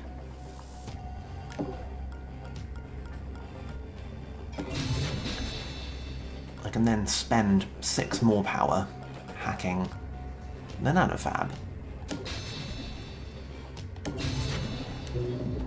And like, do I even care? Like, the nanofab might have something in it, but we've only got 250 credits, and the only other safe here has paradox on it, and I don't want to deal with that. Possibly in a pinch, we can sell some of the stuff that we're carrying, so I'm just going to walk from Prism up here. We're going to spend 2 more turns up here, and somebody might come down there, but hey, I don't know if I forgot to mention it at the time, but like, we did just buy a new program that serves absolutely no purpose except for messing with the... oh, come on! Evasion recommended. Well, whatever, this is really actually not a disaster, it's just kind of funny in how it looks. But we actually can peek in here. Really? We're supposed to be able to peek in there and see what he's doing. Well, first of all, let's check the goods. Piercing scanner, rubbish. Vault disruptor 1, rubbish. Oi, wow, EMP pack 2. It's a big EMP, shuts down a lot of stuff, and a portable server is a nifty item. You drop it somewhere and it generates power for you, but you have to pick it up again. Or you can leave it in the mission and evacuate, but you'll lose it. Unfortunately, the data card is worth 500, but we won't get the lore, and I want the lore. Whatever. Not today.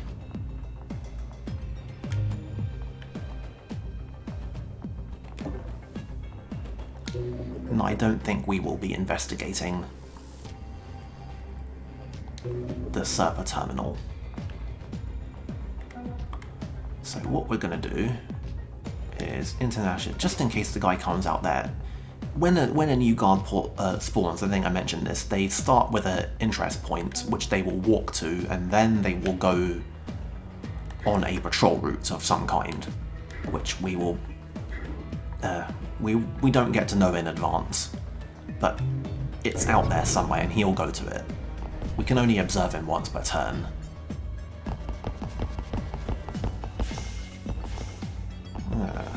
Here we go.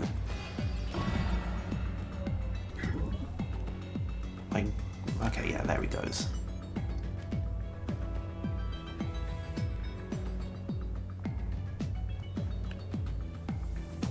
We could just shank him.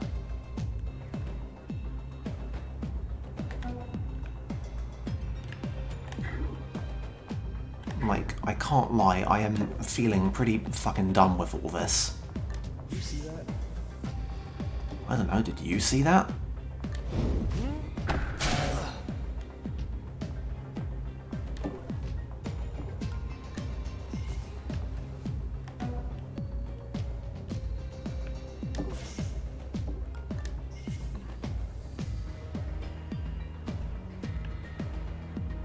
Anyone else pissing about down here?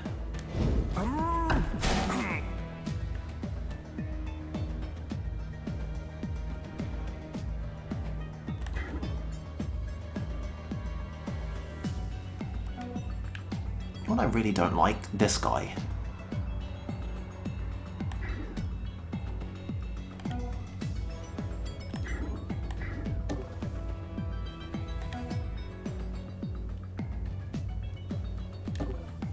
That guy might be about to fuck a lot of things up, but fortunately, we've done everything we need to. We can just get to the exit, and if he decides to come in here and fuck everything up with his sightlines, we are capable of dealing with that. Space watched. Okay, I really don't know what's going on here, because he's got sightlines coming out of that door.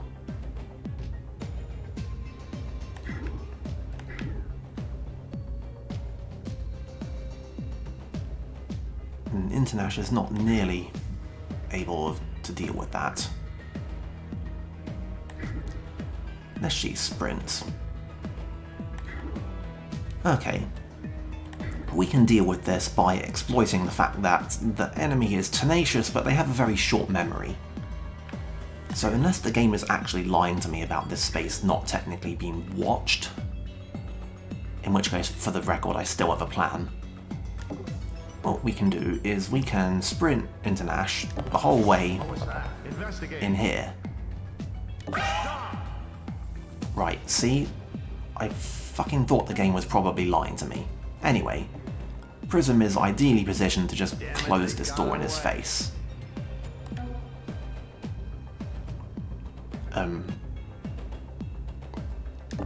Internash can continue fucking with everything. Hey, investigate. And he's like, hey, what's going on? But as long as the last thing that he saw was this door, really? Well, he should be having that in his peripheral vision, but whatever. I have still got this. What was that?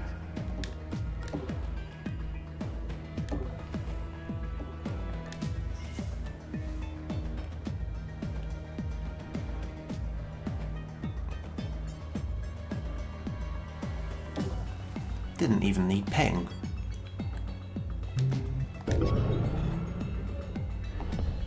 Hey, you okay? You're standing on your friend, mate. That's...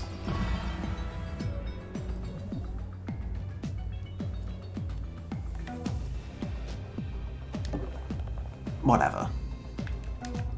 Well, this was a good mission. I mean, it sure as hell didn't feel like that, we but have at our disposal, the better. big fan of our software loadout, though.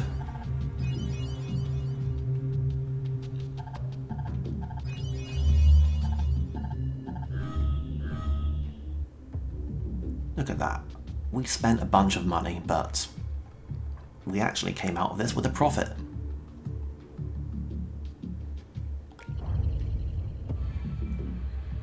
Now, we get our 500 credits from selling the data pack. I think I might actually have gotten all the archives. I don't know what order they come in. The last one I got was Central's, which feels like it really ought to be the last one.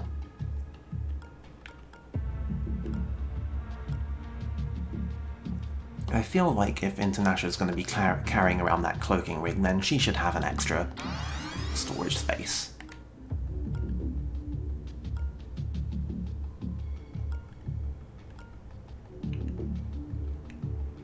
Oh, I could buy more stuff. I could buy another point of anarchy. I could get her that extra speed point. There's all kinds of things that I want. I would have to sell the charge pack to do it, and I don't really have any use for charge packs right now. I think I'm gonna get her the extra point of anarchy. You can. Me and Gladstone go way back. She ever tell you how we met? I was her chief tech officer in the Pan-Euro Cyber Interdiction Force. We put up a good fight, but it was a dead cause. In the end, the corporations just had the most toys. Surprise law. Arbitrage is a beautiful thing, isn't it? Anyway, let's make prison more anarchic. I think we're getting somewhere. Monster will explain. Right, we've definitely seen this one. I think this was the exact point where I proceeded to do one particular mission, which proceeded to completely fuck me. And funnily enough, it wasn't okay. That's a vault. Right, it was a CFO mission, which fucked me, and that's what we're going to do next. But anyway, I'm pretty sure. We do have a new one. This is I'm not going to do the streamer thing where I read all of these out, but I'm gonna leave this one up on screen for a bit because I'm seeing it for the first time. But these ones are all little bits of backstory, just random in-universe stuff relating to each of our agents. And this one is Colette Fan, aka Rush, who is an augmented athlete.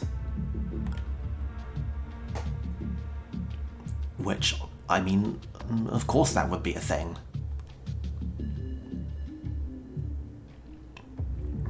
Rush is a weird agent to try and use. Her deal is that she gains, I think it's +1 armor piercing or possibly +1 KO time, in some measure more violent while she's sprinting.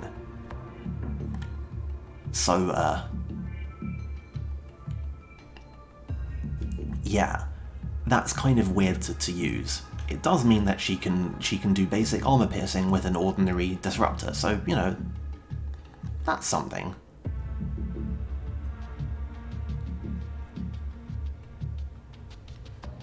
Anyway, notable, each of the corporations appears to have a judge at the Augment Olympics, because, that's just an ordinary dystopia thing at this point. Okay, so yeah, we got the executive terminals, more nanofabs that we can't afford. But I think what I want right now is a bunch of money, and wouldn't you know it, a CFO has just popped up, and so have 2 vaults. Looks like someone is trying to impress his boss by working through the night. Well, I can appreciate his work ethic. I'd appreciate his access codes even more. Let's schedule a meeting.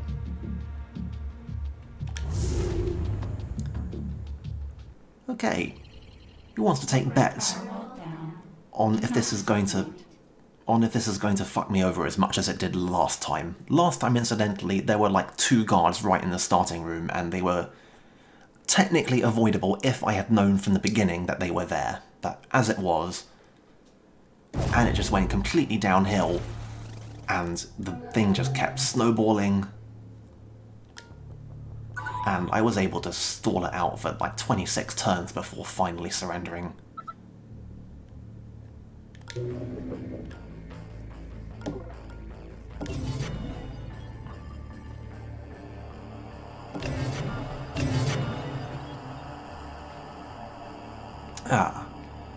Now, Sankaku, as a corporation, they really like drones. They have a lot of high-tech drones that can all do interesting things. The thing about drones is that they have lots of ordinary vision. They don't have peripheral vision. They also don't have hearing, so they can't hear you when they sprint. So to make up for that, Sankaku has these sound bugs everywhere. And if you make an audible sound near them, which can either be you sprinting or firing a lethal weapon, it will make the alarm tracker go up, and it will summon a guard to investigate, so that sucks on ice. Fortunately, it's very early days, and we can hack everything for super cheap, and that's just a dead end. I am super fine with that.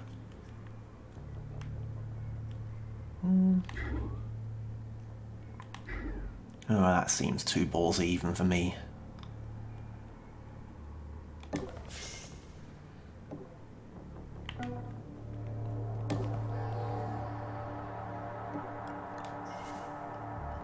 See, here we go. The other nice thing about drones is that because they are machines and thus hackable, International can detect them through walls.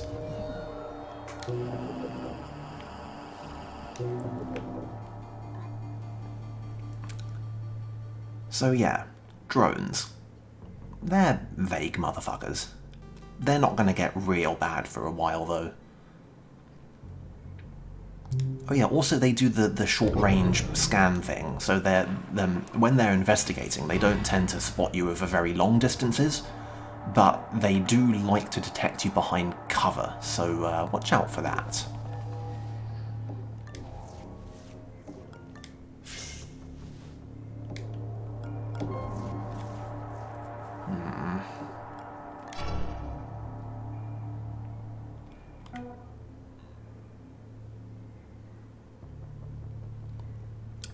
Yeah, see? Annoying. I'm really hoping to get through here faster. I wonder though.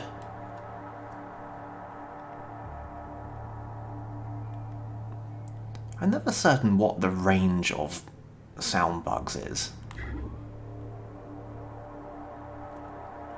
But it strikes me that if it's short enough, then I've got a demon on it.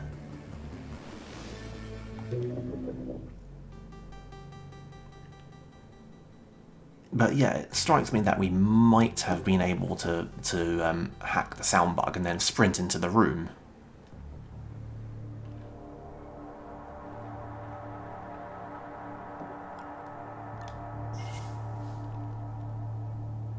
Oh well.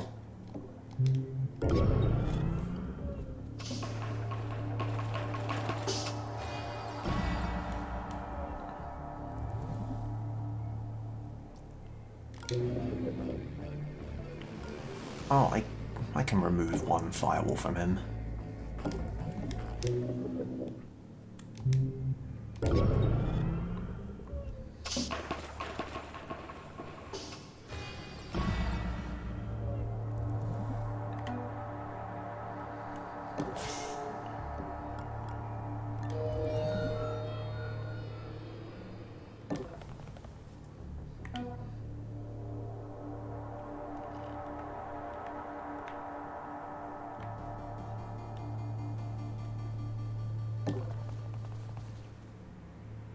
That is correct, right?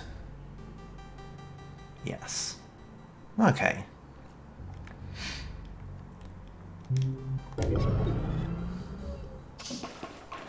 try and spot as many hackables as we can before the cost goes up. You're a drone. The executive has been located. Disable him and get his cerebral implant ready for the interrogation. Right, well, this is vaguely irritating. We're not going to be able to open this door without getting spotted. Oh, great, and it's even watched. How incredibly annoying.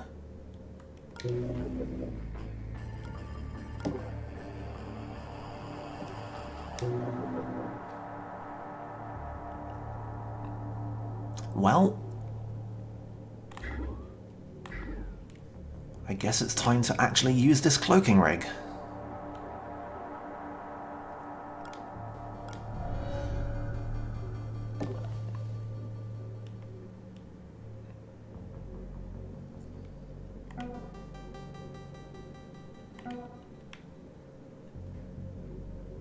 Now the million-dollar question at this point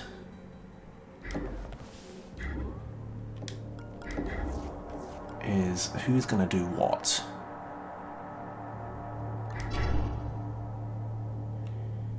He's going that way. So we can just hide here. Does this? Yeah, until their next turn, or if they attack.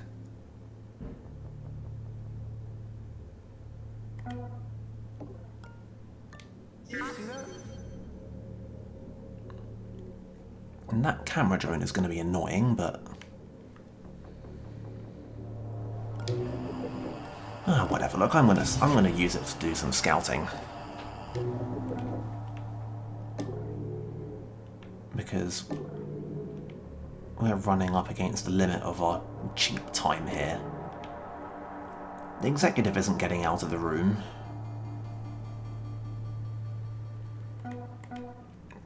Prism doesn't urgently need to get down there yet. And the drone isn't really going to be doing much.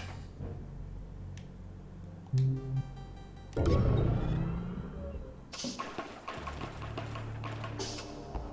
think Internash might get spotted when she uncloaks, but no, it's only in peripheral. Additional cameras activated. The walls have eyes. He's going to be like, hey, what was that?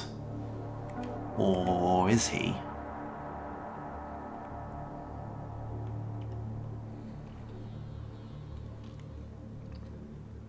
Well, what I'd really like to know at this point is when we walk right up to the executive, he's going to go into alarm, but he, unlike a regular guard, he doesn't like go into Overwatch and try to shoot you, he just tries to run away. So, is he going to alert that drone?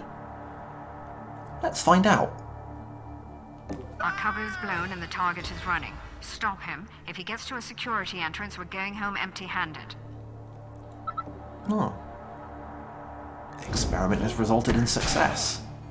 We're digging into his cerebral implant now, but it'll take a few minutes. Stay close to the target so I can keep the scan running. Anyway, he carries many monies.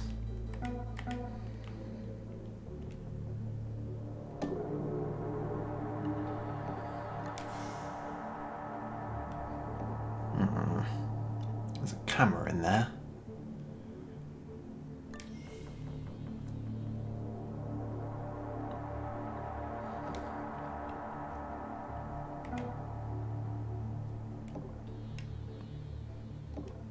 Now, we need to find out a good plan for dragging this guy.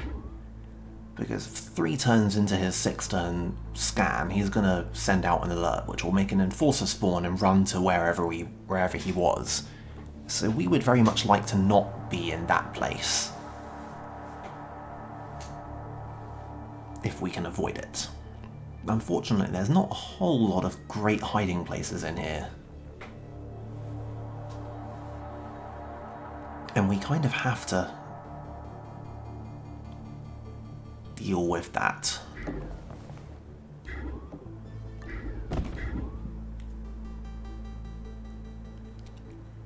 Well, still haven't found any other hackables. So there's not going to be much point in stealing from that drone. Unless he carries other things, which I don't think he carries anything other than power.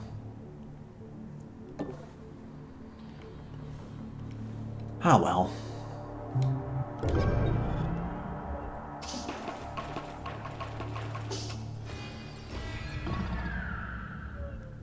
Cerebral implant is transmitting. Begin deepening the scan.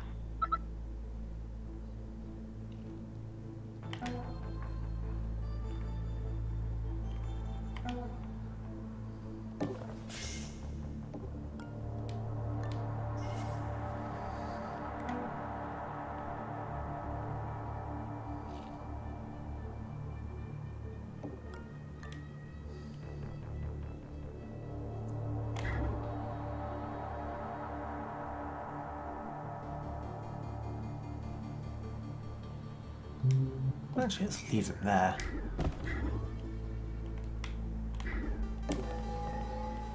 Ah, finally.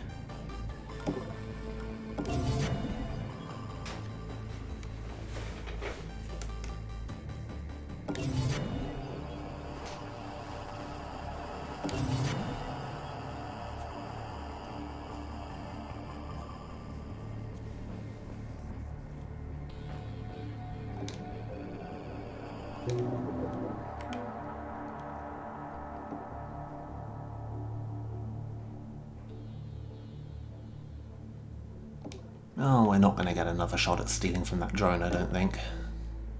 Annoyingly. This guard looks like one of the stationary ones. 2 locked doors. But hey, at least we do it. That is a pass card. Yeah, that's a pass card.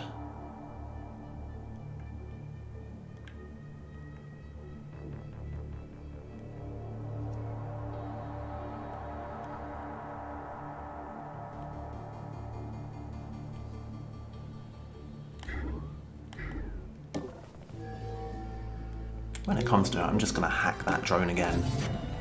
Or am I?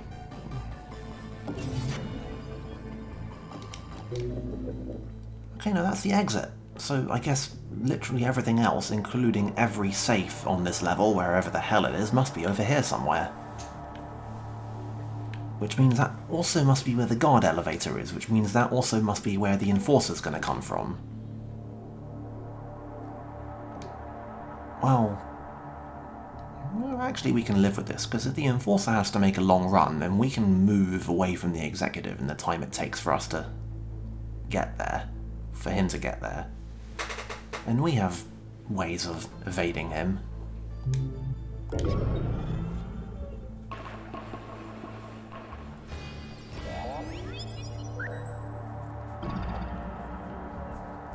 Interesting. He's had me mimic defense training. This is going to be trickier than expected.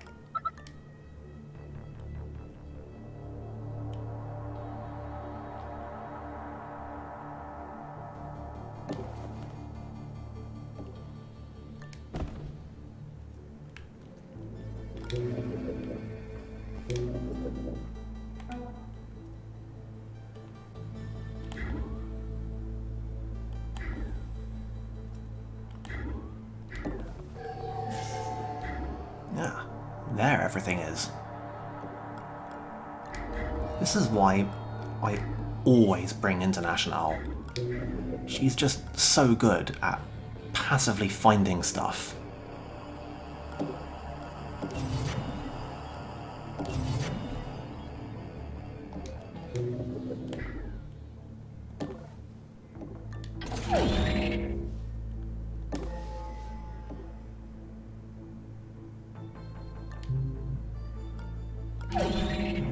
Do not require another pass card.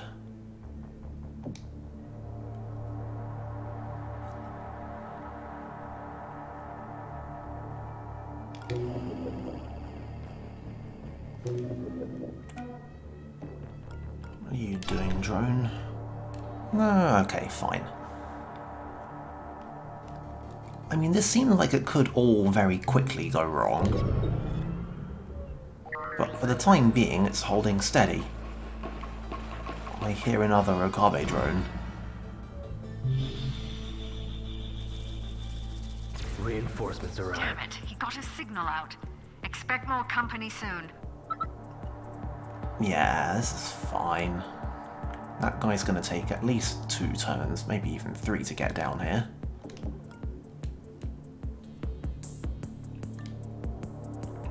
And I'll just leave the body somewhere useful.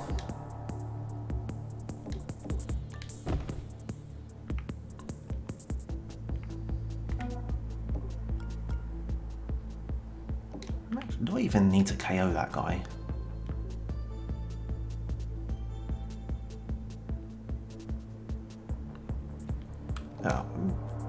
I kind of miscalculated about that drone. I thought I'd be able to see what it was doing, but as long as it doesn't get too close, I mean, even if it does see us, all it can do is report our location, which is kind of already known.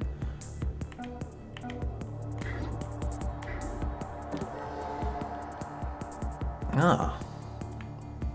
Many more drones.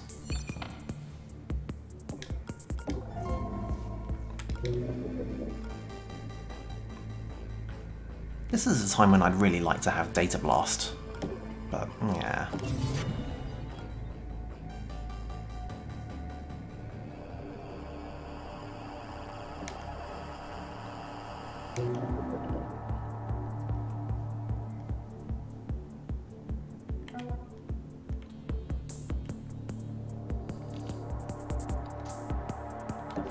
Oh, we're gonna need to keep Prism close to the exec for a bit, but it doesn't really matter. He's out for another 6 turns, and when he wakes up, all he will do is run to the nearest guard elevator and try to escape.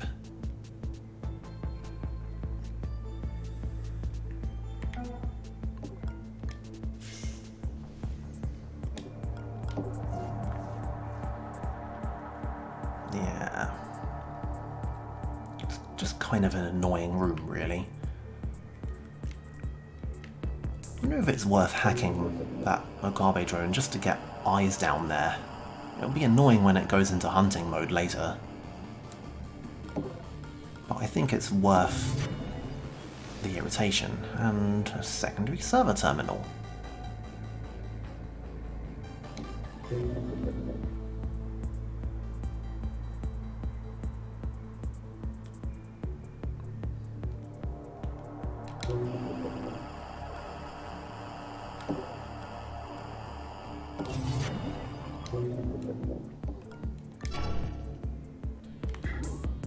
Really?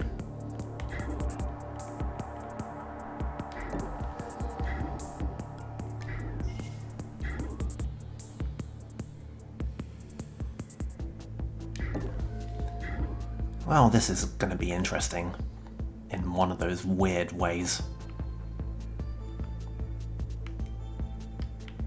Got no idea where the safes are, relatively speaking, but we can get another couple squares into safety. See? Stop. Move any further away from the target and you'll sever our connection permanently. Yeah, I know, but I'm moving closer. Now I've got eyes on the drone again, and he's going completely the wrong way.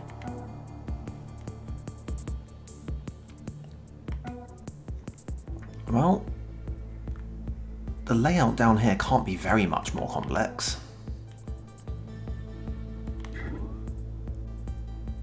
Why is this door open?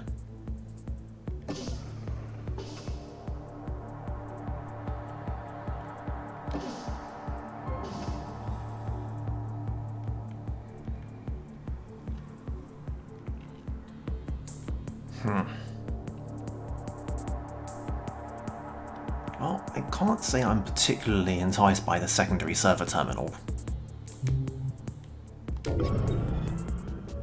I don't know. Alarm level 2. Fire levels increased. Cognita is in. Additional power. We've broken him down now. Almost there, operator.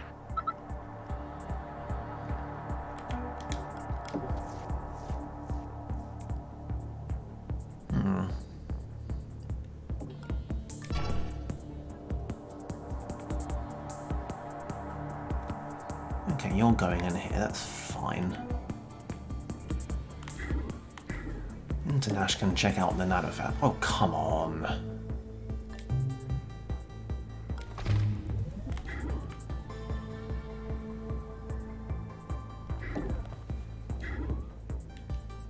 And even is that a demon database? Yeah. Is there much in the way of demons? There's a couple demons. It's probably worth doing. Meanwhile, in the shop. We just got this again. That's not very interesting.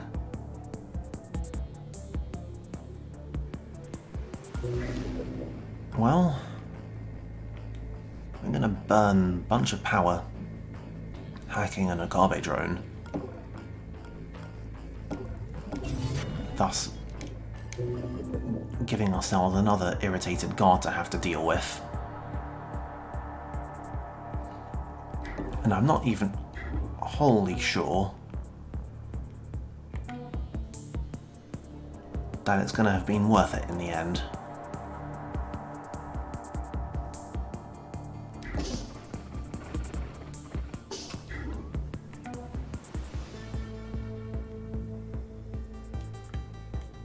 At least there's more consoles down here.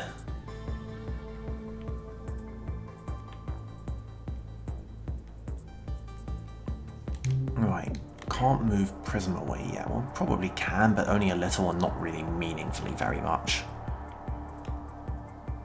That Enforcer's going to start making trouble for us.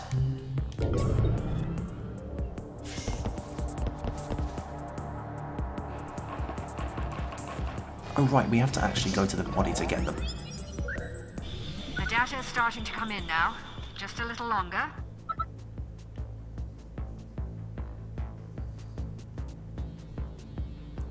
Oh, I miscalculated that one. Well, whatever. I think this is a pretty good opportunity to demonstrate the severe usefulness of ping.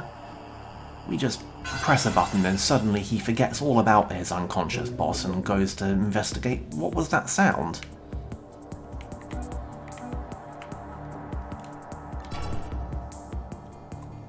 You're still going over there where I really don't care. I don't think we can drag him anywhere, no. Well.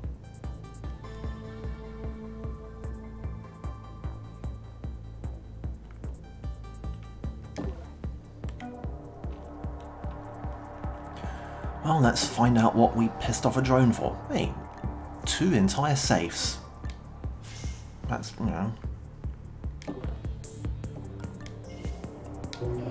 not nothing. They are, however, both demoned. So that kinda sucks. Just don't be Paradox. Okay, that's almost as bad.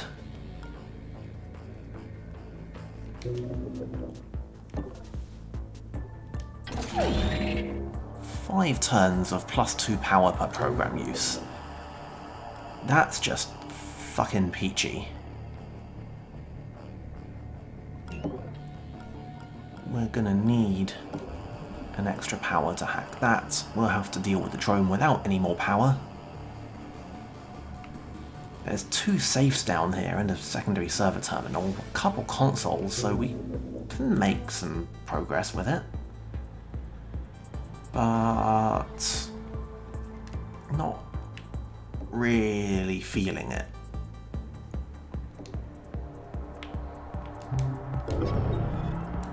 But you know, whatever. It's an improvement on the last CFO mission I did, and I'll fucking take it.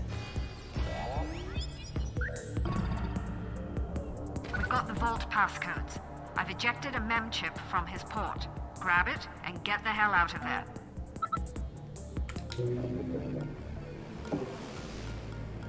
Right. Also, don't be Paradox.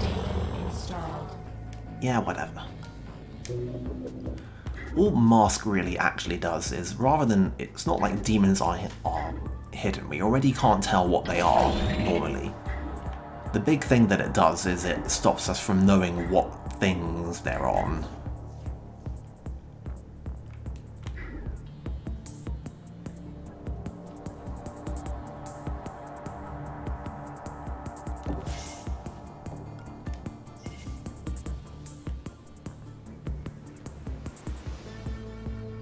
as long as we can get Internash reasonably effectively out of here. We could go for those. I mean, that safe is comparatively a long way away. I mean, we'd have to go around a bunch of stuff. There's one other safe here, and I can probably just hit that on the way out, frankly.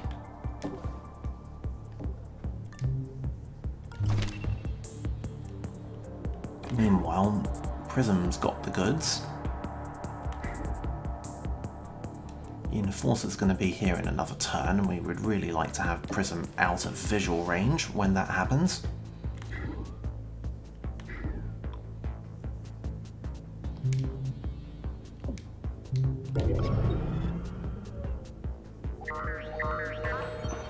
Yeah, that's what I thought. That short-range scanner can get you. And right, of course it's watching.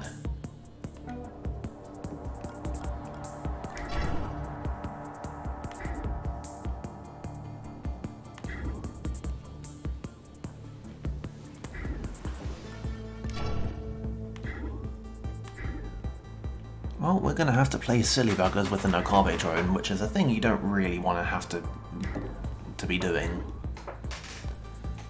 But I think we can about deal with it. That modulate is really annoying because I really would like to just be able to, like, just hack it.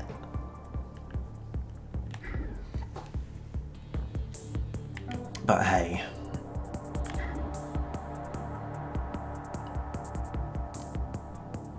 Now, as for this clusterfuck,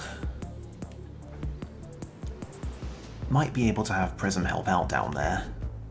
I don't know what the deal is going to be with the sight lines, though. The guard is going to want to run over and deal with his boss before doing anything.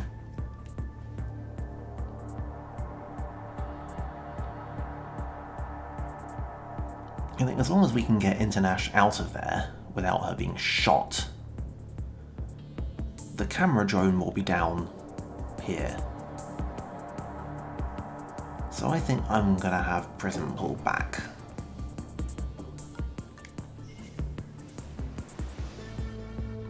Although she is gonna want to keep an eye out on that door.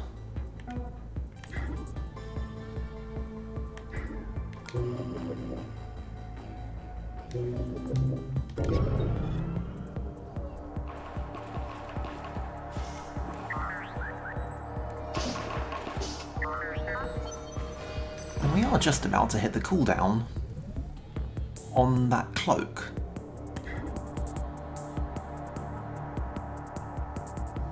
Ugh, this is annoying.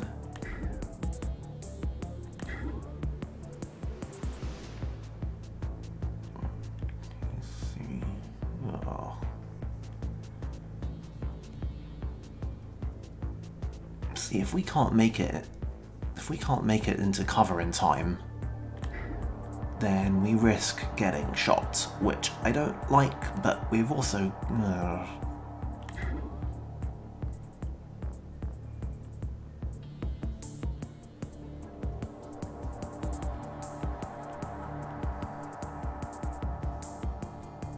I think we can make it. And I'm gonna get the cloak back next turn, so...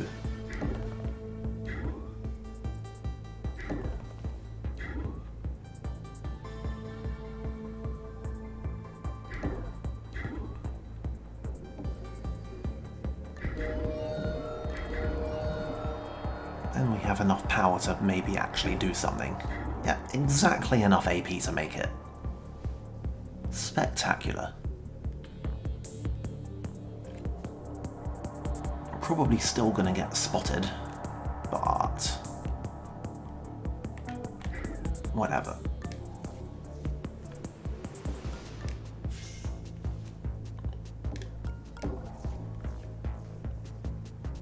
Right. Yeah, he's probably just showed up, and we're right at the edge of his vision, which means that as long as he's looking towards his boss, we should be able to get out, and I'm going to have exactly enough power to be able to hack that drone and make sure it doesn't see us.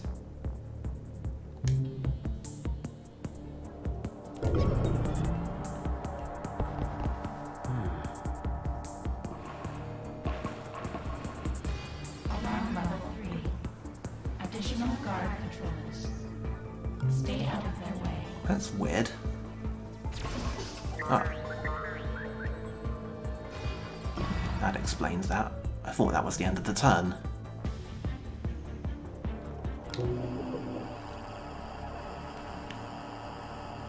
Well,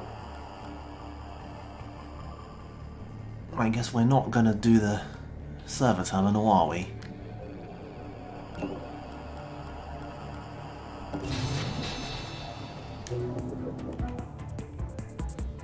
You can just go and chill in a corner.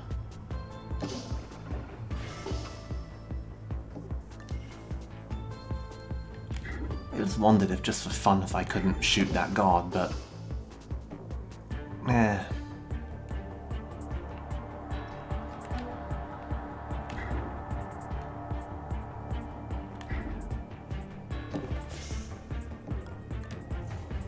Yep. Okay, that was entirely the wrong button.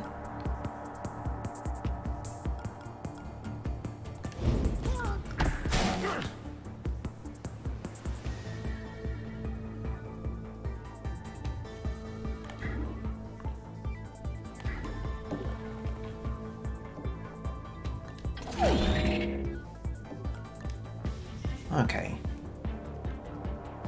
Well, our last real challenge of any note is getting International safely out of that room. And the drones are all pissing about, that guard is asleep, this guy is possibly about to go and look at a wall again. And failing everything else, we've got a cloak. So... I am reasonably confident in our ability to deal with this. Investigating. Oh hey, the other drone. Forgot about them. Well, depending on where they're all going next...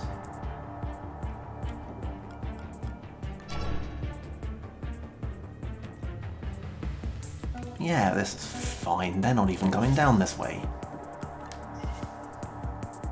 We can go and hide behind this very oversized armchair.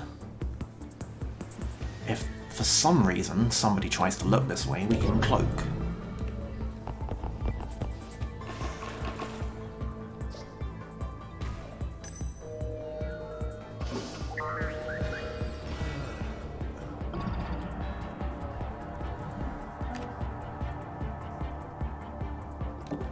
But nobody did, so I guess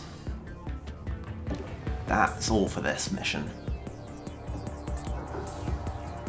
Excellent. Now we need to find a place to use that card. Hell yeah. Last time I did a CFO mission, it was a total clusterfuck. And I'm still angry about not having VODs turned on. I really thought I had archiving turned on for my streams. Because, there would have been some delicious Schadenfreude. Ah, okay. Well, we have money now. So... I'm feeling more movement points generally. And I'm feeling more power.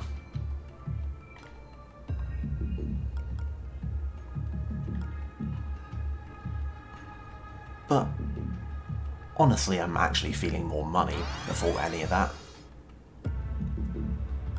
Who could have another? It's still rich.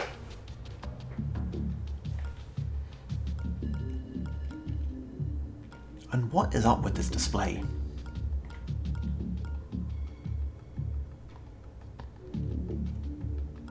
Even more movement points? I mean, International is a great scanner.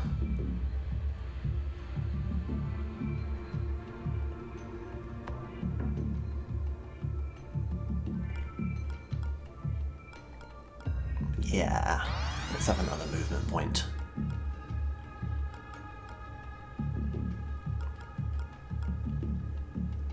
Pattern resolution at 50%. Nearing confidence threshold. Now we're getting somewhere. Where did you find this thing anyway? Incognito was built back in the 40s by the pan-European government to run climate models. When the war broke out, she was retrofitted to predict troop movements. When we lost the war, I salvaged what I could of her central intelligence unit. We built Invisible together. Funny. You never strike me as an anthropomorphizing type. And you've never struck me as particularly charitable. And yet here you are, helping us out. I guess we all have our weaknesses. Honor amongst thieves and all that. Okay, well, now that we have a vault passkey, we should probably hit a vault. There is one other thing that you can do with a vault passkey, but it's not reliable enough. We'll see if I can't find an excuse to talk about that at some point. And I'd rather deal with K&O than FTM at this point. Besides, it gives us more time. This is a corporate treasure house. It should be stuffed with Oh, wait a minute. Just double checking. Who has the doodad? Prism has the doodad. Okay.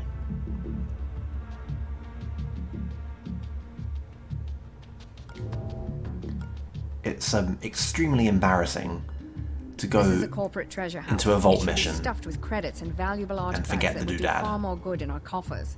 The best stuff will need a blank key card, though, so temper your expectations if you don't bring one. I am totally speaking in theory, Lock acquired. Do not waste my calculations. and definitely not from experience.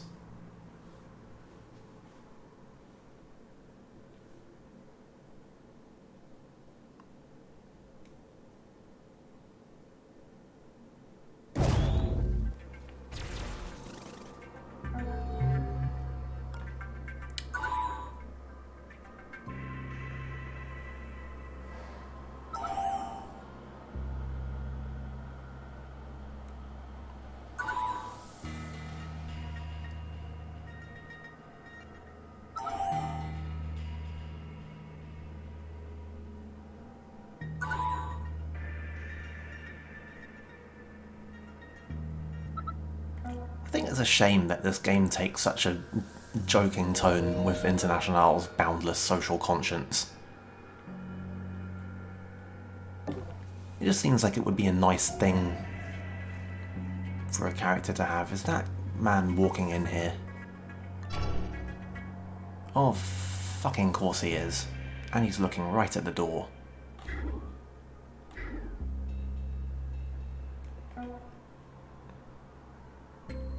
Well, yeah, we could possibly actually meaningfully hide, assuming that there's nothing too obnoxious behind here. That is a Spec Ops. Oh, these guys are fun. And I mean fun in, like, that,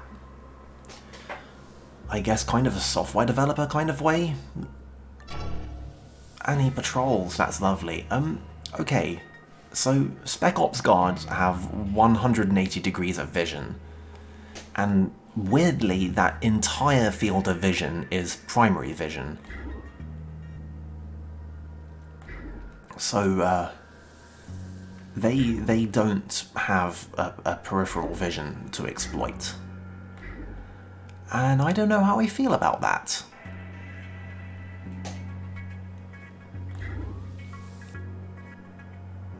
Now this is kind of an annoying one. We can open the door and lure him through the door, but then we want to be able to steal from him at some point, so maybe it's better to just let him come in here. I get the feeling there's not very much more in that little room up there.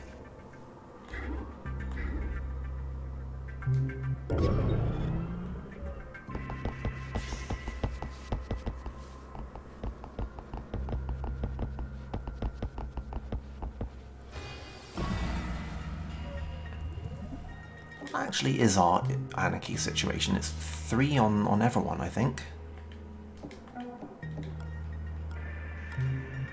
Yeah.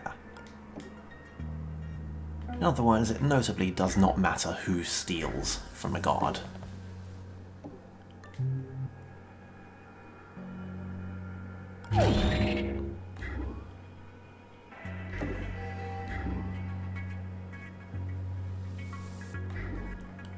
Right.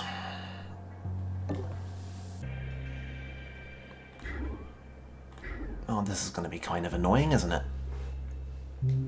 There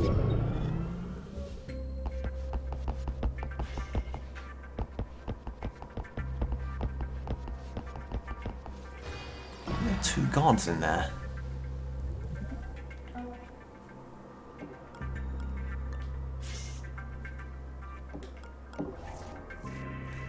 It is nice of that guy to, like, go and look at the wall at the end of his route.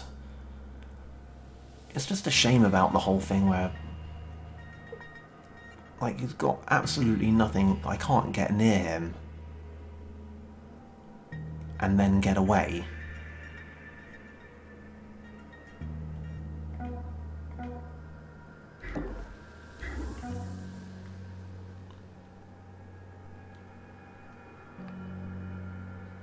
The real fucker about these guys isn't so much the wide field of vision that they have on them, it's how that wide field interacts with cover while they're walking. Because their deal is that normally you can hide around a corner, but these guys will see you. They can see you behind sight lines that the game would normally forgive. And that sucks.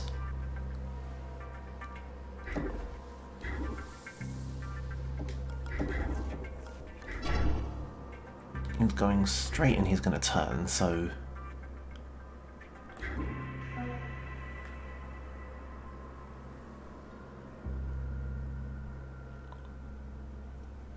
this will be a safe spot.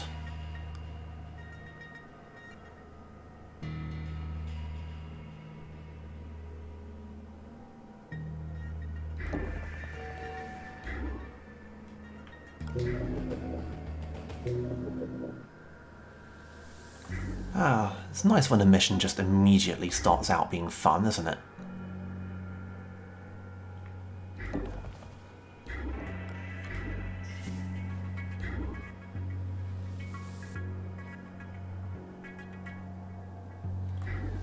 Well, let's hope I didn't screw this up.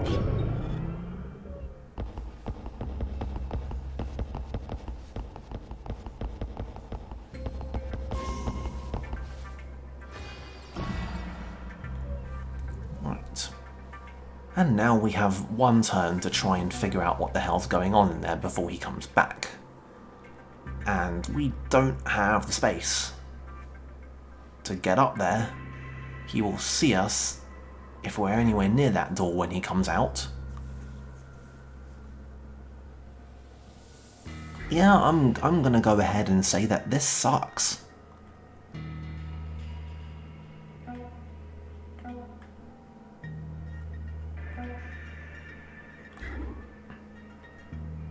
We don't even have any cameras to hack.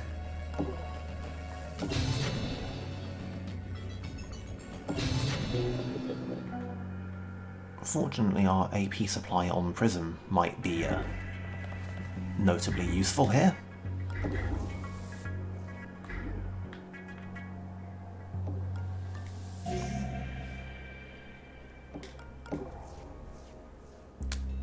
Wow.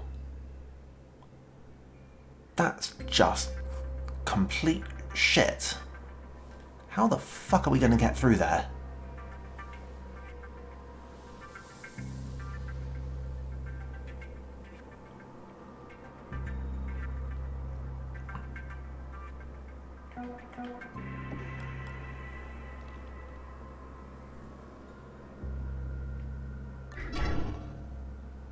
And even is nice enough to walk diagonally.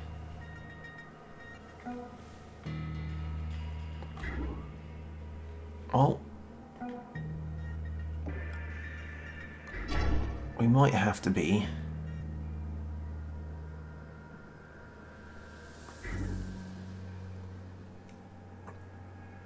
extremely cheeky to get away with this.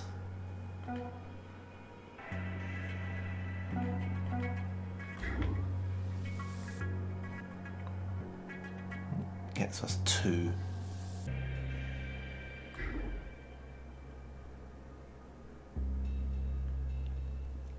Yeah. if that guy was going through the other door, then that would be something, but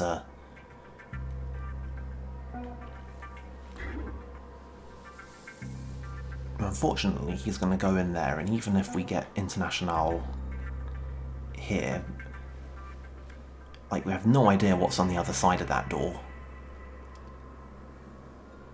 I mean, I could peek through here, but there's no time.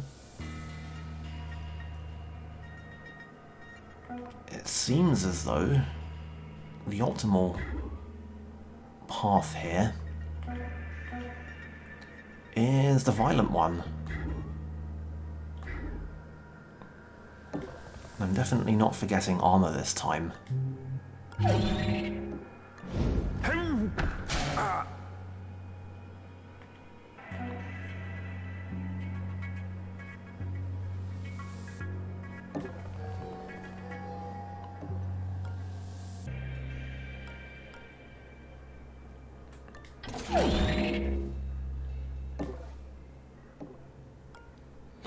Man, this guy's going to be annoying searching for us, but I don't really see any particularly good options.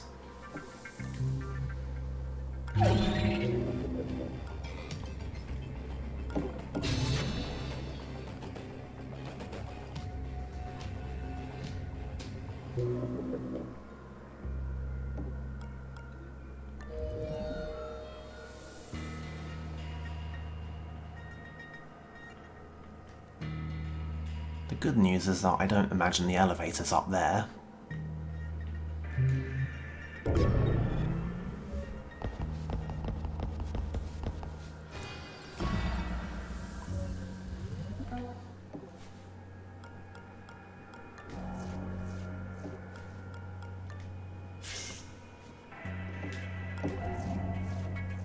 So we're reasonably free to recon the rest of this.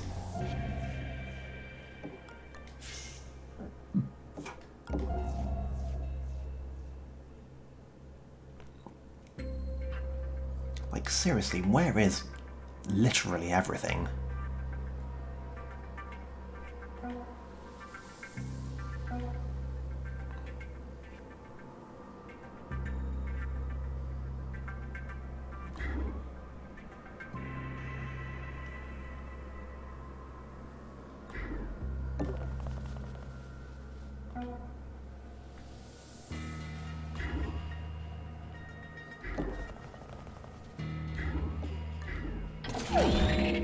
I'm also not particularly happy about how close these guys are going to be to us when we wake up, but we don't really have much of a choice on that front. Alarm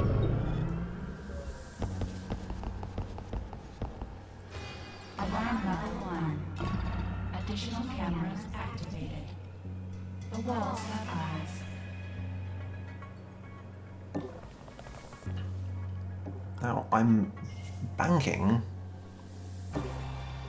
on us finding some things to hack pretty quickly in the next turn, just so we can get... You found the vault terminal. Yeah. Great. Now get over there and finish the job. just so we can get Prism some extra XP, AP rather.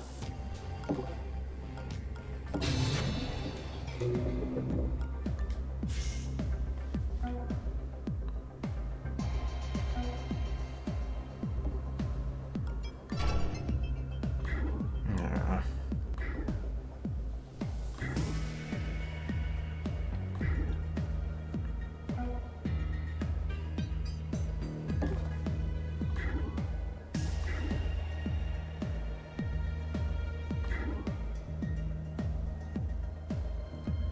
Well, I have no idea what's in this corner, and I would really like it to be an empty space. You know, I can scout one and then go back out. Excellent.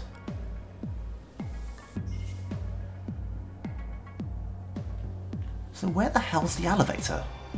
Because that's a close... There, is it seriously out here? Fuck.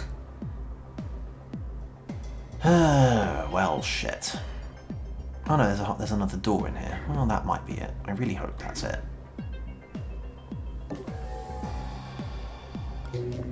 Yeah, see, now we're talking. Daemon installed. Yeah.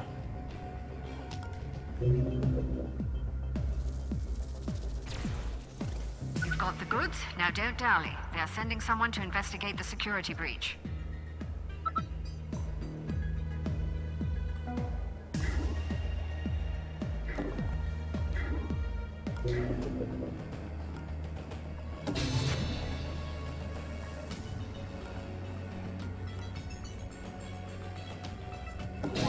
Daemon installed. Yeah. Well, that was a risk worth taking, if you ask me.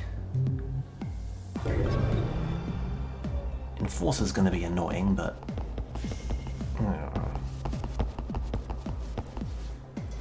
Hang on, is that... What hit me? I thought the Enforcer was... The Enforcer's down here, I guess. We can hack the turret for some extra eyes.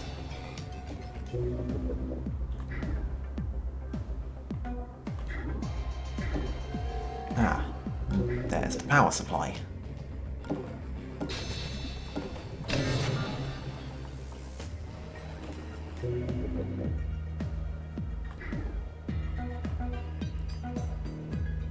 Just for funsies, I'm going to leave this on, and we're going to have the turret have a lookout.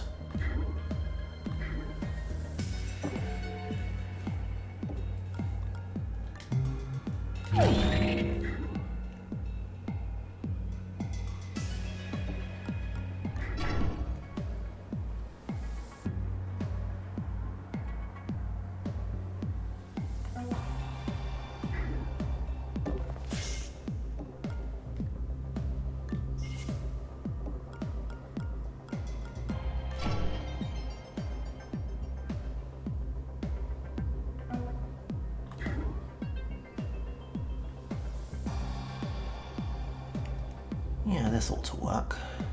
Being here. What the?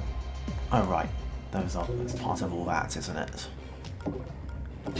And more eyes, I will never, ever complain about more eyes.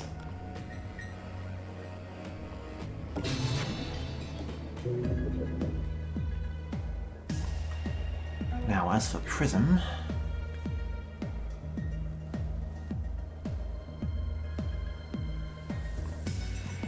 Dare we just punch that guy? I mean, that guy down there will probably notice.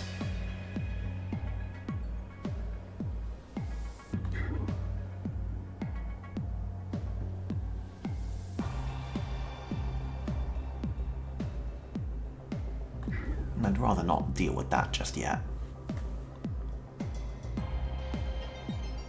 Besides, we need to get Prism into position.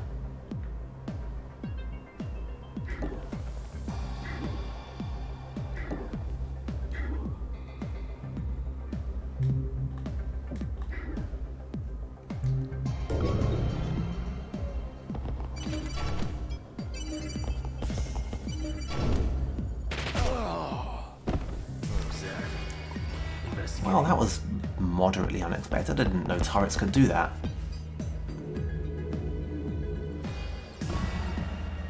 So, what just happened was the turret was active, and the turret, when an enemy walks in front of it, goes into Overwatch.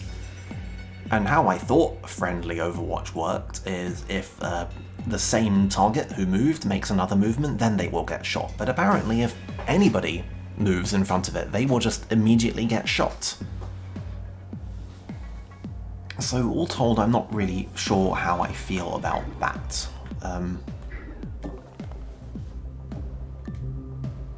Let me steal this guy's stuff. And actually, oh, possibly I shouldn't have done that from that side. Okay, but we still got movement.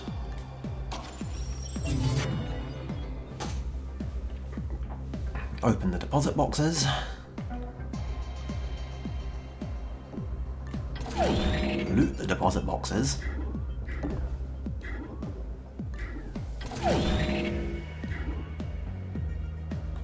And then actually hit the main vault. They'll change their codes after this. That one's useless to us now. So the vault key, its deal is it opens a vault door, and it is immediately consumed after you've used it. Installed.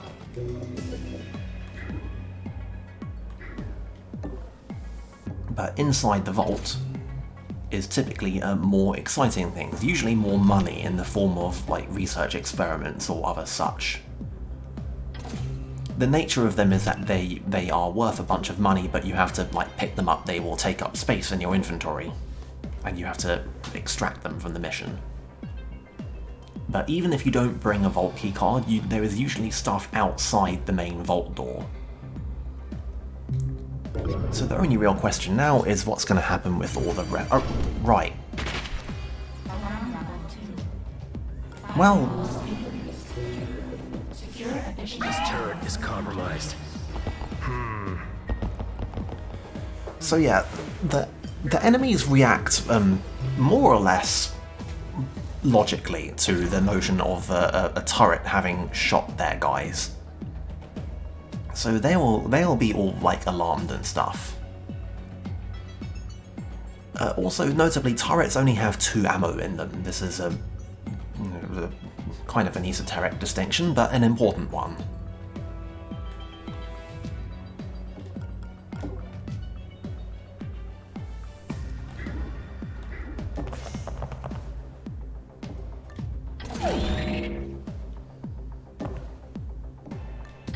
Anyway, that's a vault looted. We got like damn near 2k credits out of that. Might just go and punch this guy just for good measure. I mean, we might as well at this point. All that's left down there is a camera drone.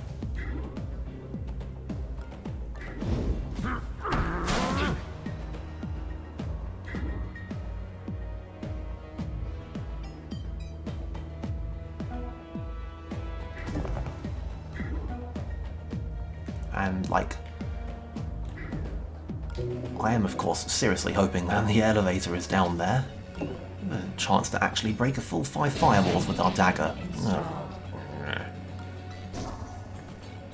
There are a couple of demons that just do nothing but raise firewalls.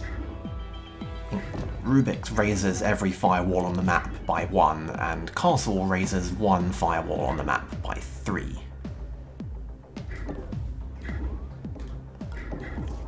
Neither is a great one, really.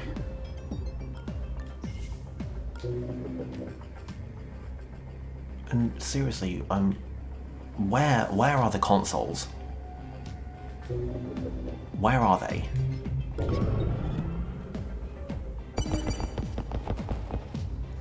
Yeah, the turret continues going into Overwatch, which I think when an enemy becomes overwatched, they will actually stop right in their tracks. Which is a useful and exploitable property. And what have we got? Power supplies. Is there another turret down there? Demons, consoles. I mean, I don't really care about that at this point. Oh right, the nanofab. Totally forgot about that. Brain chip, I believe I have expressed my disregard for before. Hand cannon is not bad, but like, don't like. I mean, despite what you've just seen, I don't like lethal tactics very much. Nah, not today.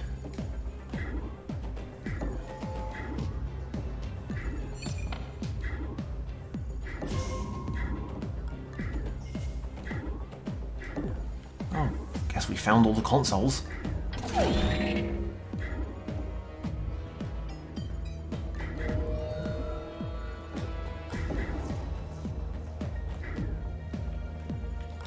this I'm going to assume is part of a turret setup down here. That generator is going to be annoying because I need both the camera and the... Oh. I would have thought that would have been a turret.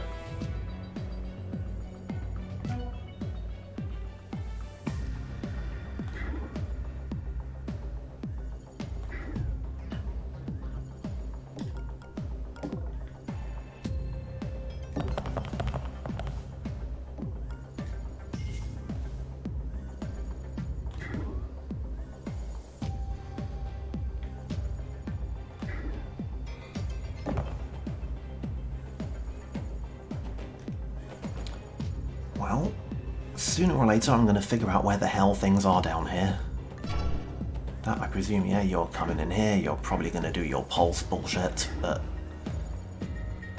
yeah, we can deal with it.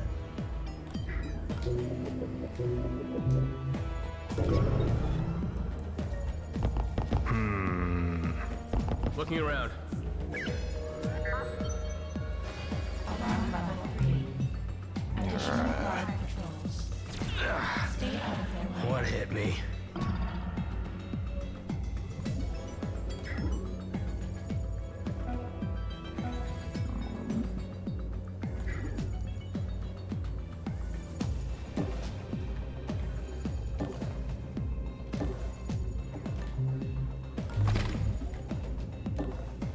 Always take time to steal power from drones.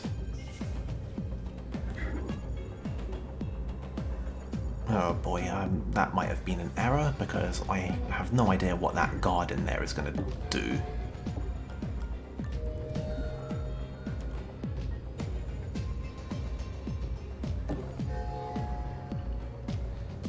Yeah, I guess we found literally all the consoles. And, well, yeah, there's more stuff. We've got the 12 power to hit that safe. What is that power supply for? With the 12 power from hitting that safe, I can get Prism into something resembling safety.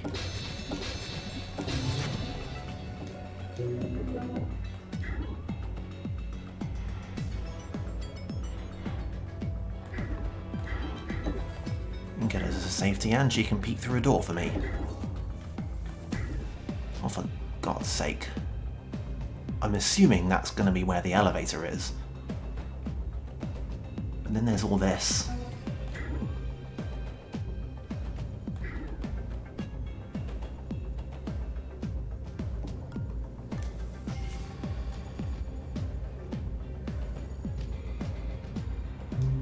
This is all just going to be kind of a pain, isn't it? Looking around. You guys can all busy yourselves up there.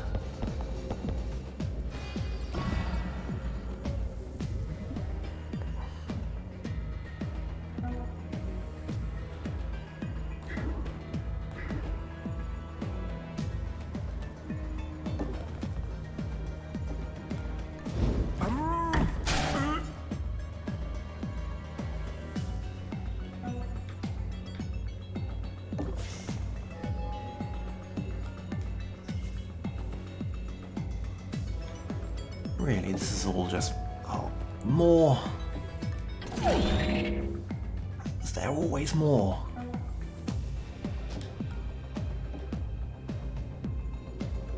And what is everyone doing, and how much time do I really have? I don't think anybody's come in this room yet, so we might want to just have Prism sit on him for a bit.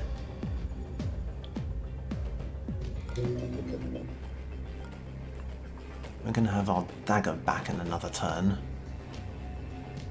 We're going to need to hack that camera. I mean, if the elevator's in there, then when we go for that, we can just run for it.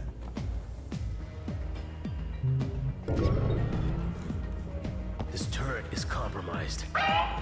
Taking down the turret. Oh, right, yeah. They're all shooting the turret, I guess. That's a thing that happens when your turrets are friendly.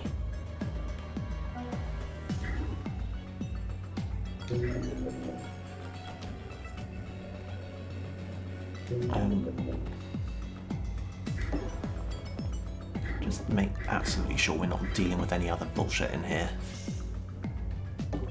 Good.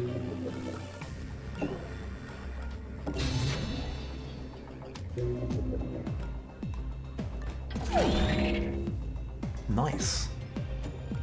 Big safes, yes, do tend to have more money in them.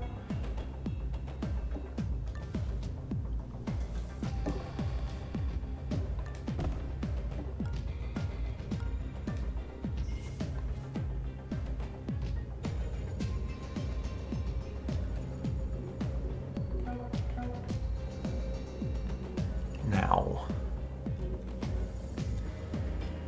how close do I dare get to this door? I mean, I don't imagine they'll be coming through here, and there's only the drone up there for now. They're all going to busy themselves with taking down the turret at first.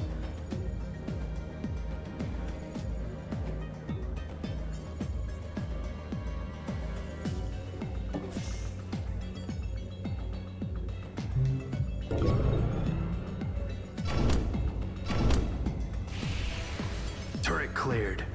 Guard down. Right.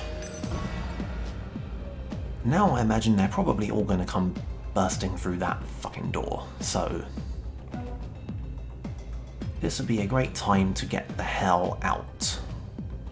And wouldn't you know it, we're just about too far from that door.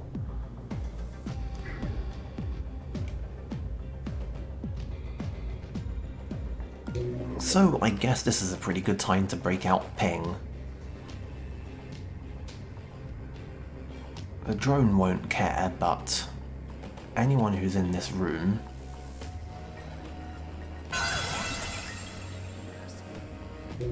we can stall for a bit.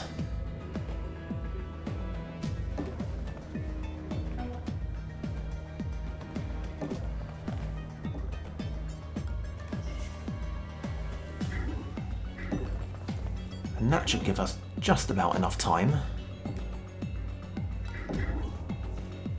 to deal with this bullshit.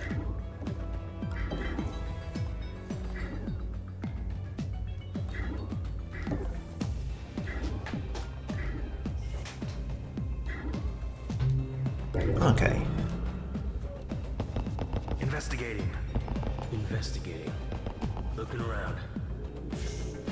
Oh, what happened? Yeah. The drone doesn't care about being pinged, but fortunately, the drone can't really harm us. Now, to be clear, we're not looking at any other stuff, so I am kind of banking the entire future of this playthrough on the elevator being over here.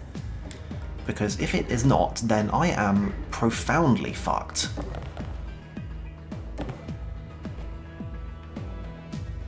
What was that? Alarm level 4. Additional guard patrols. Because all the guards are going to be coming over here. Yeah.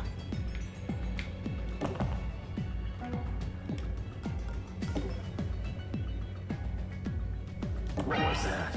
Investigating. Yeah. See, that's just the drone spotting us. Don't need to worry too much about that. So, in summary, we raided the vault, we raided all the saves, we almost did some shopping, and we are rich as Excellent fuck. work, operator. Now we have to find a way to spend our newfound fortune. I have a great idea on how to spend our newfound fortune. Yeah, we did have to pay a small amount of credits because we might have accidentally shot some guards with a turret, but hey, it saved us time. And of course Monster wants a cut. Holding this thing for a client. Real motivated seller. Yeah. You won't beat this price. I mean, I thought about doing a gimmick run once where I have like a bunch of expensive programs and I just have a bunch of agents and I just stack distributed processing on all of them. You can have up to 12 of them that way, which means you would expect to be getting an extra 6 power return, which is kind of ludicrous, but yeah. Alright, and we got another 1,000 credits because of all the other stuff from inside the vault.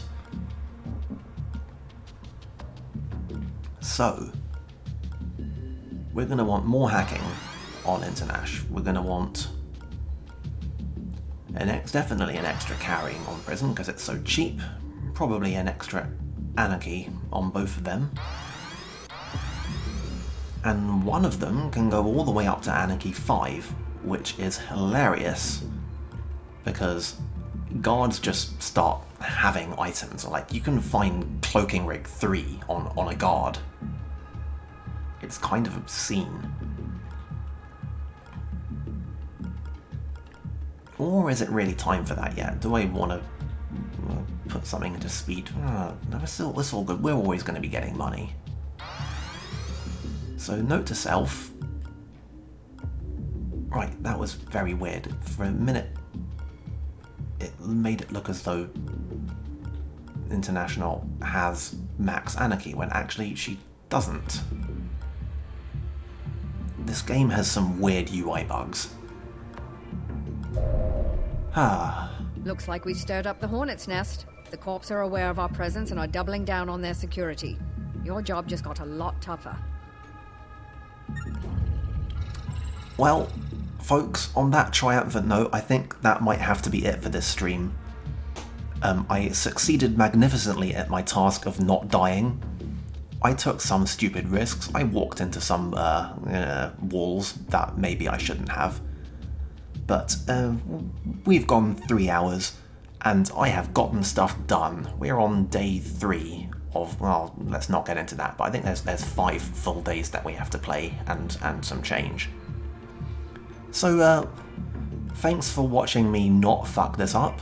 I have this on a recording. I don't know if I'm going to do anything with the recording, but also you should be able to see this as a VOD if I've got the settings right. You wouldn't think that this would be something I could mess up so much, but whatever. I am definitely going to do this again, maybe tomorrow evening, maybe the day after tomorrow evening, probably an evening. Definitely not doing a weekday morning, but we'll figure it out. I'm sure you know how to find out when I'm going to be on. Thanks for tuning in, folks. I'll see you for the next round of possibly failure. Hopefully not. Bye.